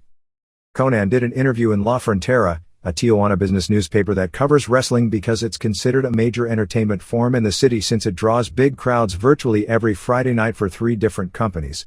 He talked about being unhappy in WCW and praised the WWF and said he was looking forward to returning to wrestling in Tijuana.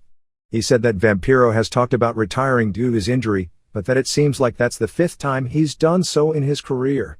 He said his stay in WCW has been so depressing that he'd rather be home in Mexico even if the pay isn't nearly as good, and mentioned returning in February, but said that he's still got problems with Antonio Pena and Paco Alonso, the 2 leading promoters in Mexico. Bill Goldberg is lobbying pretty hard for Rick Steiner to be brought back with a role. Goldberg has really only gone to bat for a few people.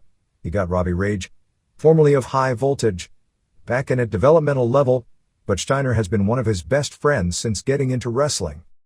Major Guns won't be long for Team Canada. There has been talk of putting her with both Douglas or Chronic. Canyon has been sitting at home after going through a few family tragedies which kept him out of action, waiting for the call to come back. They've got no ideas for him. I got a good one. How about he comes back and jumps DDP, being that they built the damn thing up for months without ever doing a match since DDP was injured and later on the political outs. Regarding honoring of Heenan, while there was never a prayer of this happening because wrestling doesn't work like that, there is less than a prayer now. Both WCW and Heenan are upset at each other by how the split went down. Basically, Heenan was being terminated at the end of the year due to his 90-day cycle, even though he was under contract for another year. Since he was being let go, he was given approval a few weeks back that he didn't have to do worldwide, his only job left, for the last few weeks since the decision was made.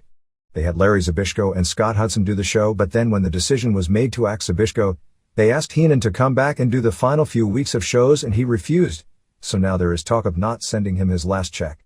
Even before that, zero consideration was ever given to honoring Heenan on his way out. Stacy Keibler and Melinda O'Hearn, Naja, will be doing a mud wrestling scene in the movie Bubble Boy, which is being filmed this month in Los Angeles.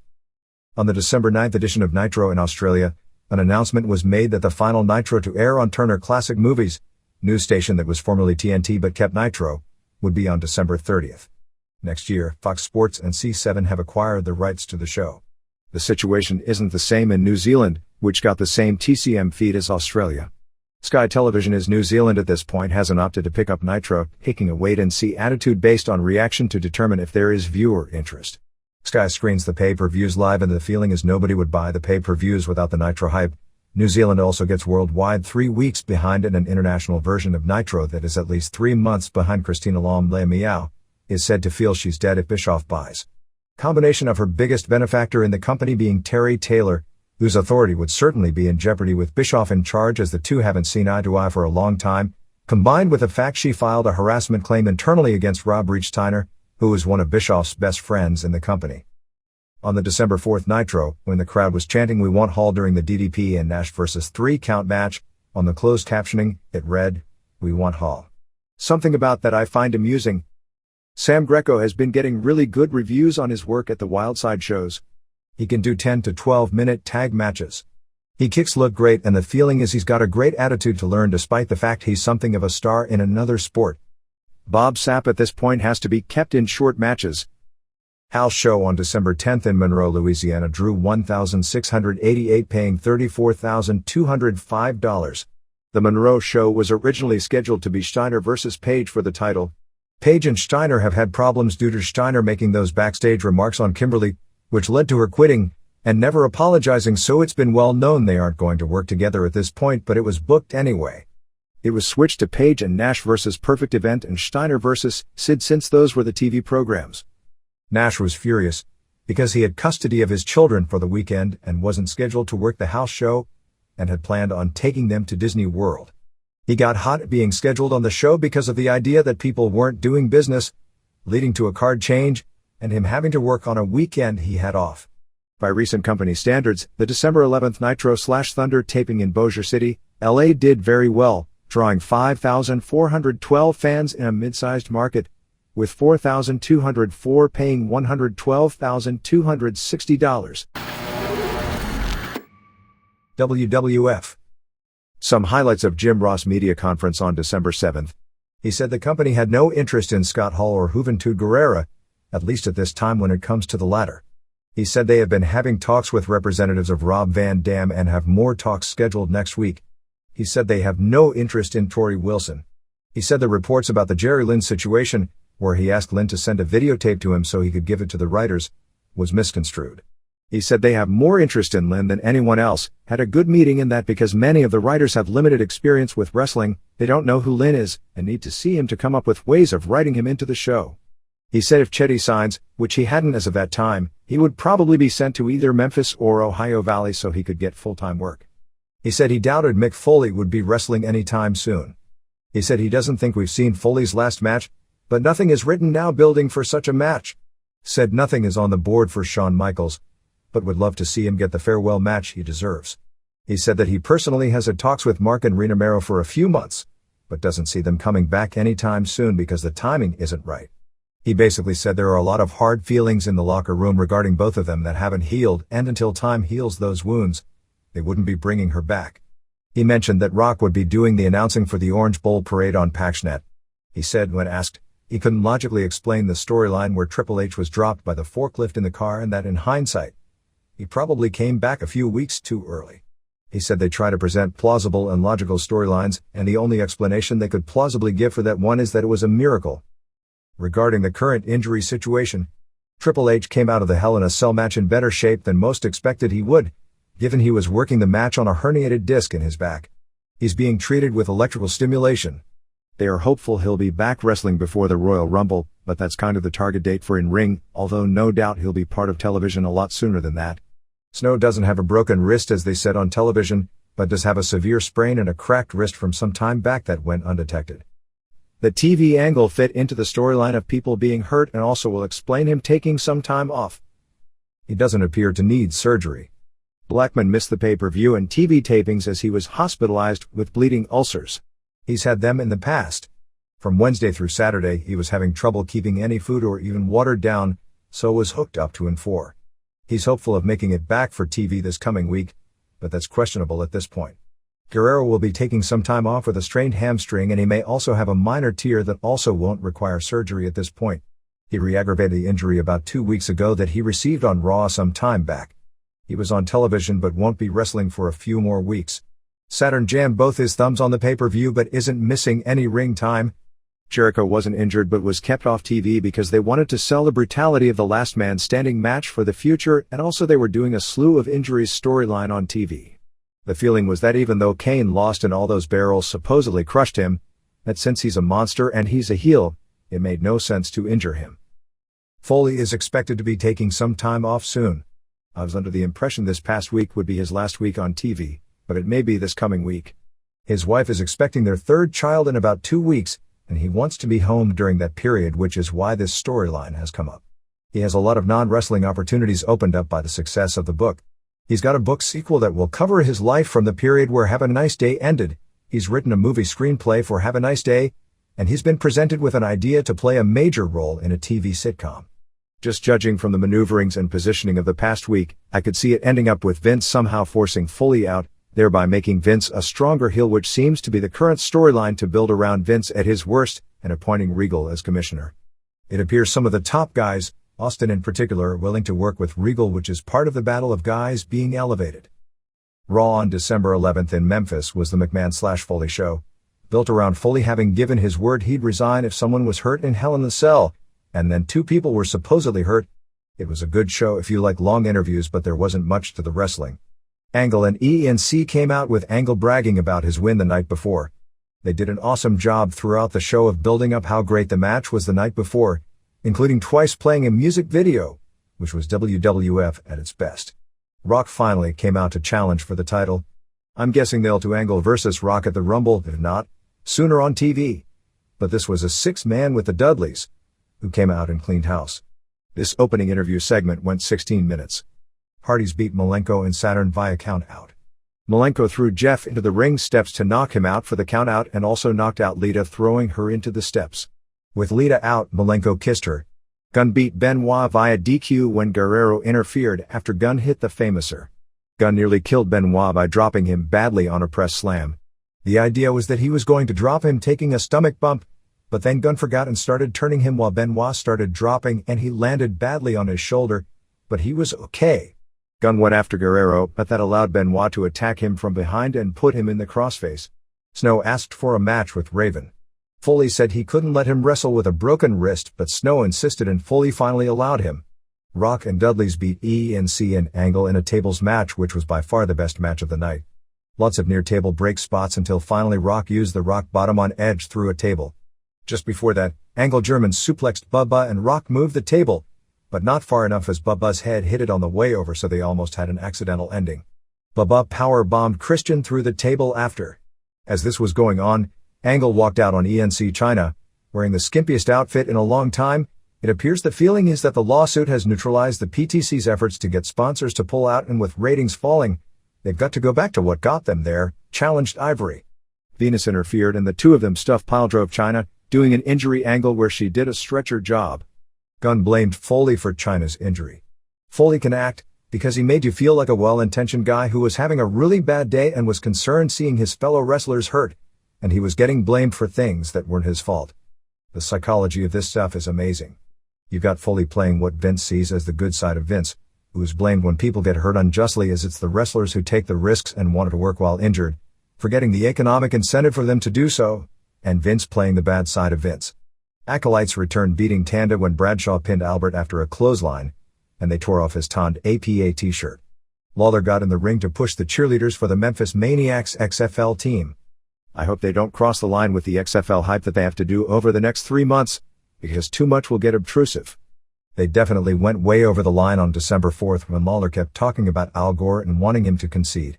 Once was fine, but after a while, it felt like the WWF was preaching politics, which isn't what people watch wrestling for. RTC came out. We'll see how this develops. RTC hating rap may help get Dog and Quick to get a chance, but if they try to position RTC as being anti-XFL as a way to get the XFL over, you know they're scared. Lawler and Dog and Quick beat Richards and Buchanan and Goodfather in 54 seconds when Lawler pulled down the strap, threw the punches to Richards and pinned him after a fist drop. Since they were in Memphis, it was a huge crowd reaction. Many of the newer employees, and the scary thing is, Lawler's actual heyday in Memphis was some 21 years ago, couldn't figure out why the crowd popped so big when Lawler pulled down the strap. Raven beat Snow in a hardcore match which saw them brawl in the parking lot with 30-degree weather. Singh and Lowdown got involved with Snow, allowing Raven to hit him with a cinder block. Actually, he never did. It was behind a car, Snow went down, and there was a broken cinder block. Snow was pinned and taken out in an ambulance while Foley was even more concerned. The main event on the show was a 21-minute segment where McMahon called out Foley with a resignation paper and asked him to sign. Foley teased signing it. McMahon even brought up Foley's kids watching and having a kid on the way. Foley couldn't decide whether or not to sign. Regal came out and said that not only did Vince want him to resign, but all of the talent in the company also didn't approve of the job Foley was doing and demanded he resigned. He brought up that even Austin didn't like the job he was doing, which brought Austin out. Austin told Foley not to sign, and before it was over, gave a stunner to Regal, Patterson, and Briscoe while Foley put the Socko claw on Vince, tore up the resignation papers and threw them on Vince. SmackDown tapings from Little Rock before a sellout crowd for the WWF's debut at the Eltel Arena pushed more with RTC vs. Quick and Dog, Can winning, and Tanda vs. Acolytes, test over Bradshaw in a singles with a chair shot on Heat. They are doing a deal where Kaientai does interviews where they are overdubbed in English. Remember La Parka in WCW? Set up a program with Hollies versus Kaientai, although didn't wrestle on the show. SmackDown was built around Stephanie wanting Vince not to divorce Linda. ENC beat Dudley's in a tag title match when they used the Edge hitting Bubba with the title belt finish. Angle ran down Foley for all the injuries. Foley came out and said he'd be rewarding Vince by resigning and said things would have been worse if Vince was in charge. Regal came out, which set up Angle and Regal versus Austin and Rock as the main event. Ivory beat Lita in a women's title match when Malenko is at ringside. Lita hits Malenko with a tope, but Dean's distraction and interference leads to Ivory winning with a back suplex. Venus beat Gunn via DQ and Gunn uses the women's belt that Ivory brought in. Gunn's stock really dropped badly after Sunday and Monday. Stephanie keeps trying to get Vince to come home. Vince ran down Linda as being trailer trash and ended up making Stephanie cry by the time he was done and yells at her to leave, and basically insinuates he has a new girlfriend, who is Stephanie's age. Undertaker powerbombed Raven through the announcer's table to win a hardcore match. Hardys beat Saturn and Benoit when Jeff pinned Benoit, which should set up Benoit versus Jeff as a singles program. Malenko beat Jericho when Guerrero punched Jericho as he went for the lionsault and he was pinned. Jericho put Guerrero in the walls after. Rock and Austin beat Angle and Regal. Kane was in Angle and Regal's corner and interfered many times, but Austin pinned Regal after the stunner. The show ended with an emergency phone call from Shane, who was frantic because Linda was rushed to the hospital. Vince said he'll take the private jet home, but had an evil smile as if he was the one who set up Linda's injuries. Regarding Michaels, there are some potential stumbling blocks regarding his wrestling at Mania. There are no storylines set up for him and none of the top guys are apparently anxious to either work with him, and many aren't even wanting him to be brought back into the locker room as a regular because of things he's said. There is the thought, since WrestleMania is in Texas, of giving him the career send-off that he didn't get after his final WWF match at WrestleMania 1998. Regarding Mania, they're wanting to get the tickets up to 66,000, combination of both paid and media trades, because in no way will they have to comp Mania, which would be a sellout, and then push hard that it would be the largest crowd ever in the building in the commercial hype before the show. There is at least some talk of bringing Mark Henry and Big Show back to fill out the 30-man Rumble. Henry is down around 330 and Show is around 430. They have given Show the decree that he has to get to 400 before they'll talk with him about coming back. Henry is already close to the weight they wanted him at. Brian Bosworth got a tryout on December 8th to do color commentary for the XFL. Criminal charges against Davey Boy Smith for death threats against his sister-in-law Ellie and estranged wife Diana were dropped in exchange for Smith agreeing to have no contact with either of them and agreeing to not use any non-prescription medication. There are no plans at all of bringing him back, although he is still under contract. Some Ross Report highlights. Tori will be back soon. They are considering focusing Raven on hardcore matches. WrestleMania numbers are up to 53,579, sold for $3,118,155. Taka Michinoku is expected to need shoulder surgery at some point, but right now he's working through the injury. Terry Boatwright missed the December 4th Raw due to an inner ear problem, but has since returned. Bill Moody, Paul Bearer, is being considered to be brought back. He talked specifically about wanting Jerry Lynn. China, Stratus, Tori, Lita, and Terry will be sent to the Jan. 12th Howard Stern birthday party. Ross and Lawler are still in the running to announce XFL games. For a comparison, the Trinidad Vargas fight on December 2nd did about a 1.46 buy rate, 585,000 buys, which is well above what the WWF pay-per-view show on December 10th is expected to do and what the previous two did. Both SummerSlam and Unforgiven were in the same ballpark when it came to buys, but because the boxing match was $49.95 list, it generated more money than any WWF pay-per-view this year except for Mania.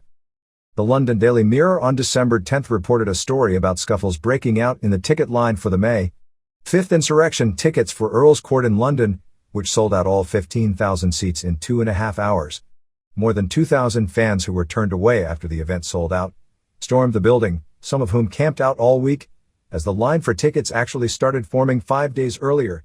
Is that sick or what if you think about it?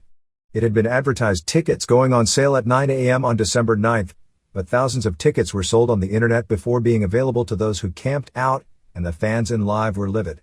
Nathan Jones, a 6'10", 350-pounder from Australia who used to be one of the top competitors in the world's strongest man competitions, was signed to a developmental deal. Jones has been training with Ultimate Pro Wrestling. Jones appeared on the very first Pride show on October 11, 1997 at the Tokyo Dome in an undercard worked match, putting over Koji Kiao. He looked at the time as someone who could possibly have great potential for pro wrestling. WWF developmental wrestler Robbie Dix, Slick Robbie D, who had a cameo in Wrestling with Shadows in the Dungeon watching as Stu Hart was stretching Carl LeDuc, working in OVW, was arrested in Calgary over Thanksgiving weekend after an argument with a woman who called the police on him. He was detained for a few days before finally being allowed out to return to the U.S. He's still working with the promotion.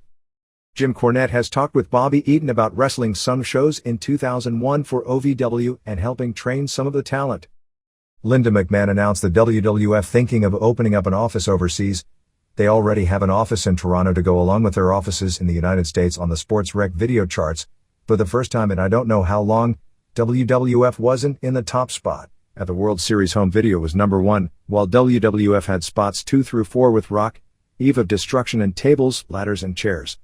Tony Hawk's Skateboarding Tricks was number 5 and Ken Burns' re-release of his baseball video was number 6. Debuts of Chris Jericho and Kurt Angle videos were number 7 and 8 respectively. ECW had videos at number 10, 12 and 16. The Juggalos were at number 18. The FMW video was number 14 while the XPW videos fell out of the top 20. SmackDown 2, Know Your Role video game for Sony PlayStation is said to be the fastest selling game in UK history. Rock appeared via videotape on the December 9th Power Pro show, talking about how he started his career in Memphis. It was also announced that Jimmy Hart would return to the WMC TV studios on December 16th live for the first time in 15 years, which is really strange to see a WCW personality on a show where much of the talent is WWF. The decision for Undertaker to dump the Kid Rock American Badass entrance theme for a new Limp Bizkit song is because the WWF didn't want to renew the rights to use the song. The Jan. 11th SmackDown show will be 90 minutes because UPN is placing the pilot of Gary and Mike in its primetime slot to build from the wrestling lead-in. UK ratings for the weekend of December 3rd saw Raw do 380,000 viewers and SmackDown do 170,000 viewers. December 5th SmackDown tapings in Madison Square Garden was the 14th straight sellout in the building, with 13,617 fans, which was 11,945 paying $376,301. Raw on December 11th in Memphis drew 13,893, a few thousand shy of capacity, paying $374,055. The readers' pages. Armageddon. The very thing that most internet critics criticized the most about Armageddon was the thing I thought enhanced the show. This pay-per-view in many ways reminded me of Starrcade 93. If you remember, the original plan for Starrcade 93 was Sid Vicious versus Big Van Vader, with Vicious going over for the world title to become the number 1 man in the company. Because of the Sid Arn Anderson scissors incident, Sid was released by WCW and WCW turned to Ric Flair, a scenario the company had done many times when they were creatively bankrupt. While nobody in pro wrestling ever retires, and Ric Flair has already had his 15th title reign, to the casual fan, the appeal of Starrcade 93 was that Ric Flair was going to win the title one last time, 10 years after his famous title win over Harley Race at Starrcade 83 in that year's Match of the Year, or that he was going to pass the torch and retire. Starrcade 93 opened with a Flair history package featuring photos from childhood, a newspaper clipping from his airplane crash, which broke his back and ended the careers of Johnny Valentine and Bob Bruggers. Clips were shown of Flair in various Starrcade main events. In between matches, Gene Okerlund conducted an interview with Flair, discussing the strong possibility that this would be his final match, while riding to the arena in a limo. A clip was shown of Rick's wife and children. This was an amazing hype job, done at the time by a not-so-amazing company. The climax of this hype was a 4.5 stars match between Flair and Vader, resulting in a post-match celebration for what many believed was Flair's last run at the top of Space Mountain. While I would consider the 2 matches Flair had with Ricky Steamboat in 1994 as his last great matches, many people look at Starrcade 93 as the last great Ric Flair match. The rest of Starrcade 93 was a forgettable card, featuring a mediocre Steve Austin vs. Dustin Rhodes match. But the undercard didn't matter. What mattered was the main event, and the main event is what the fans paid to see. I will be the first to admit comparing a gimmick match like Hell in the Cell to Ric Flair, the greatest wrestler of all time, is like apples and oranges. I will also say that Flair is a better tasting apple than the orange it's being compared to. However, in an industry that rarely exploits its history, the footage of the Hitch match establishes this type of special occasion match as something truly extraordinary. Pro wrestling revolves around hype. Countless big money opportunities in pro wrestling have been blown because the hype wasn't given. The last 5 WWF pay-per-view shows were built around main events that if a fan waited, they could catch the exact same or a similar match of the same caliber on Raw. With Hitch, the WWF was able to reach out to its audience and convince them that seeing a Hitch match is a rare opportunity for a pro wrestling fan. The hype for this match made it one of a kind, similar to how Flair finally got his due in a company that had for years wanted to rid themselves of their most valuable asset. Like Starrcade 93, the Armageddon undercard was disappointing. Like Starrcade 93, it had very little focus. I thought the video packages of the Hitch match did a great deal to establish the importance of the match. The interview that was done with Undertaker made me forget he's been in 4 of these matches without taking any bumps. In order for any wrestling company to keep its credibility, they have to be able to meet the fans' expectations. Just like the Flair vs. Vader match, which certainly delivered, Hitch had plenty of heat, plenty of drama, and was a match of the year caliber contest, a rarity. The main concern of the WWF now should be to not let what happened to War Games happen to Hitch. The show established Hitch as a big match, like the old steel cage matches that used to mean something. A feud can be built up for months, and this is where it will finally be settled. It used to mean you would see blood, and it used to guarantee no outside interference. With the big two frantic about ratings, the steel cage match has been destroyed by being overused as a ratings ploy.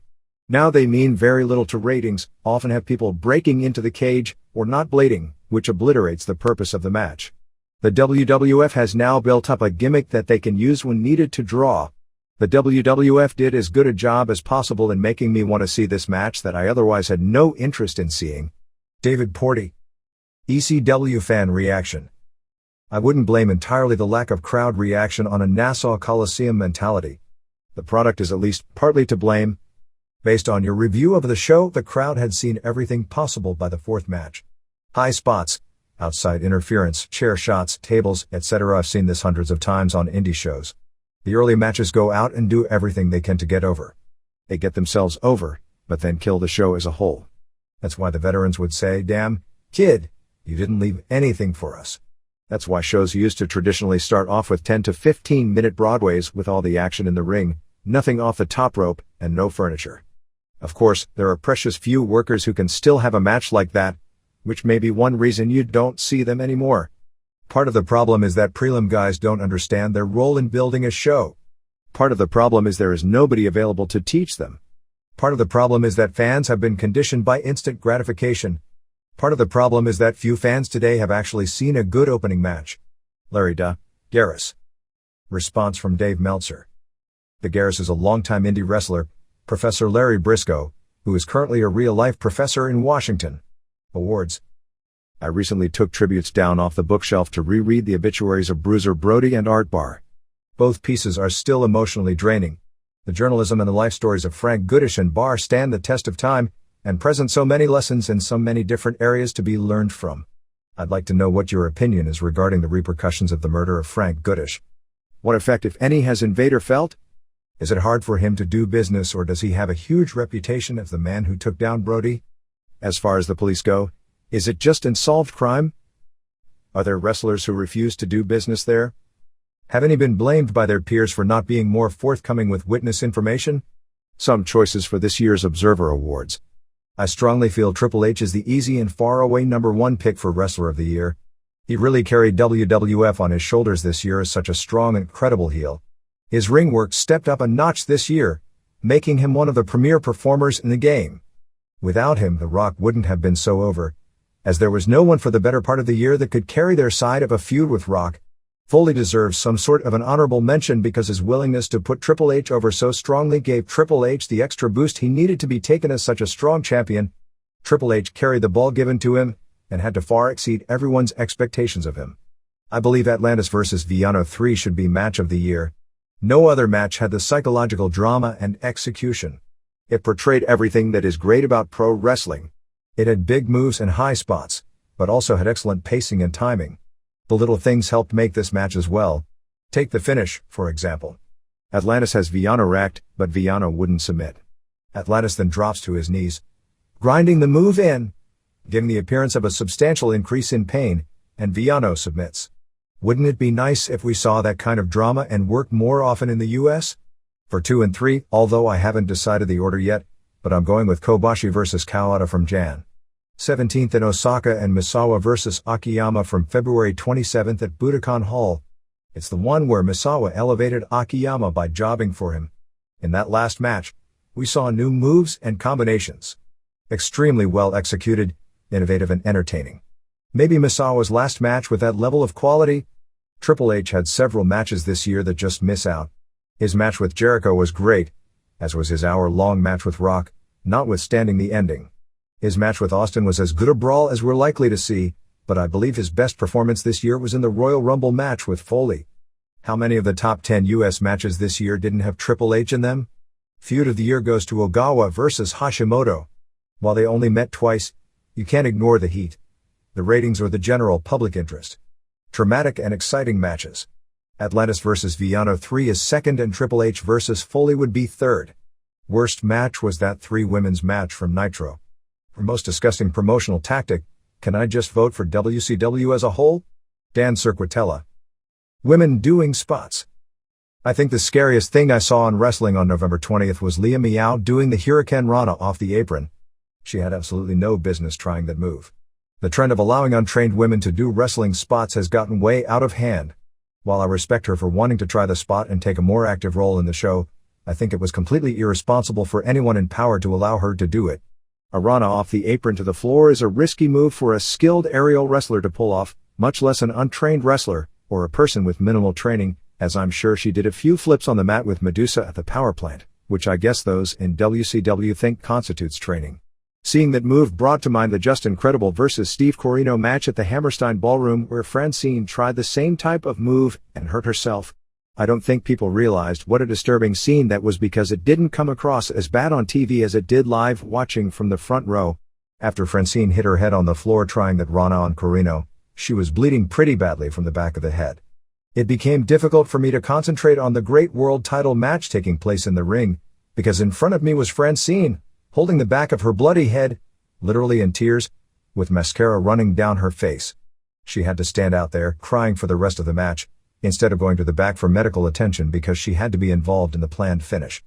I've attended almost every event at the ECW arena for the past 5 years and have seen more blood, barbed wire, crazy bumps and brutal chair shots than I can remember. To be honest, I've always enjoyed those things, even though it's not the PC thing to say. But seeing this woman crying in front of me with her head split open disturbed me in a way that seeing Tommy Dreamer set on fire didn't. While I admit to liking some of the more brutal and high-risk aspects of wrestling, what I enjoy about it is seeing trained athletes testing their skills to their limits, not untrained people trying dangerous things and getting hurt. By the nature of the job, injuries are something that every wrestler has to deal with. But in this age of sports entertainment, not every on-screen personality in wrestling is a trained wrestler anymore. While it can be debated what degree of risk is reasonable for a wrestler to take in the name of entertainment, what can't be debated is the stupidity of involving untrained people in these risks. At a time when trained wrestlers are going down at an alarming rate, why would you want to put as risk people whose chances for injury are increased tenfold? Scott Schulman. Condito. I'm glad my feelings about Chris Condito's seizure and problems were made known when you printed my letter in The Observer. The feeling behind the letter is true and sincere from a wrestling fan from back when being a wrestling fan wasn't cool. To clarify a few things, the administrator who informed me Tammy Sitch was backstage at North Carroll High on November 11th was incorrect. The PE teacher there told me the administrator thought the local mute blonde valet was Sitch. The teacher and athletic director were upset about the whole situation, not to mention upset because Condito vomited all over their office. Leading me to believe my suspicions, Condito refused to go in the ambulance summoned for him and was last seen being dragged into a car by Axel Rotten. How sad. Ross Burbage. This is the Pro Wrestle Machine.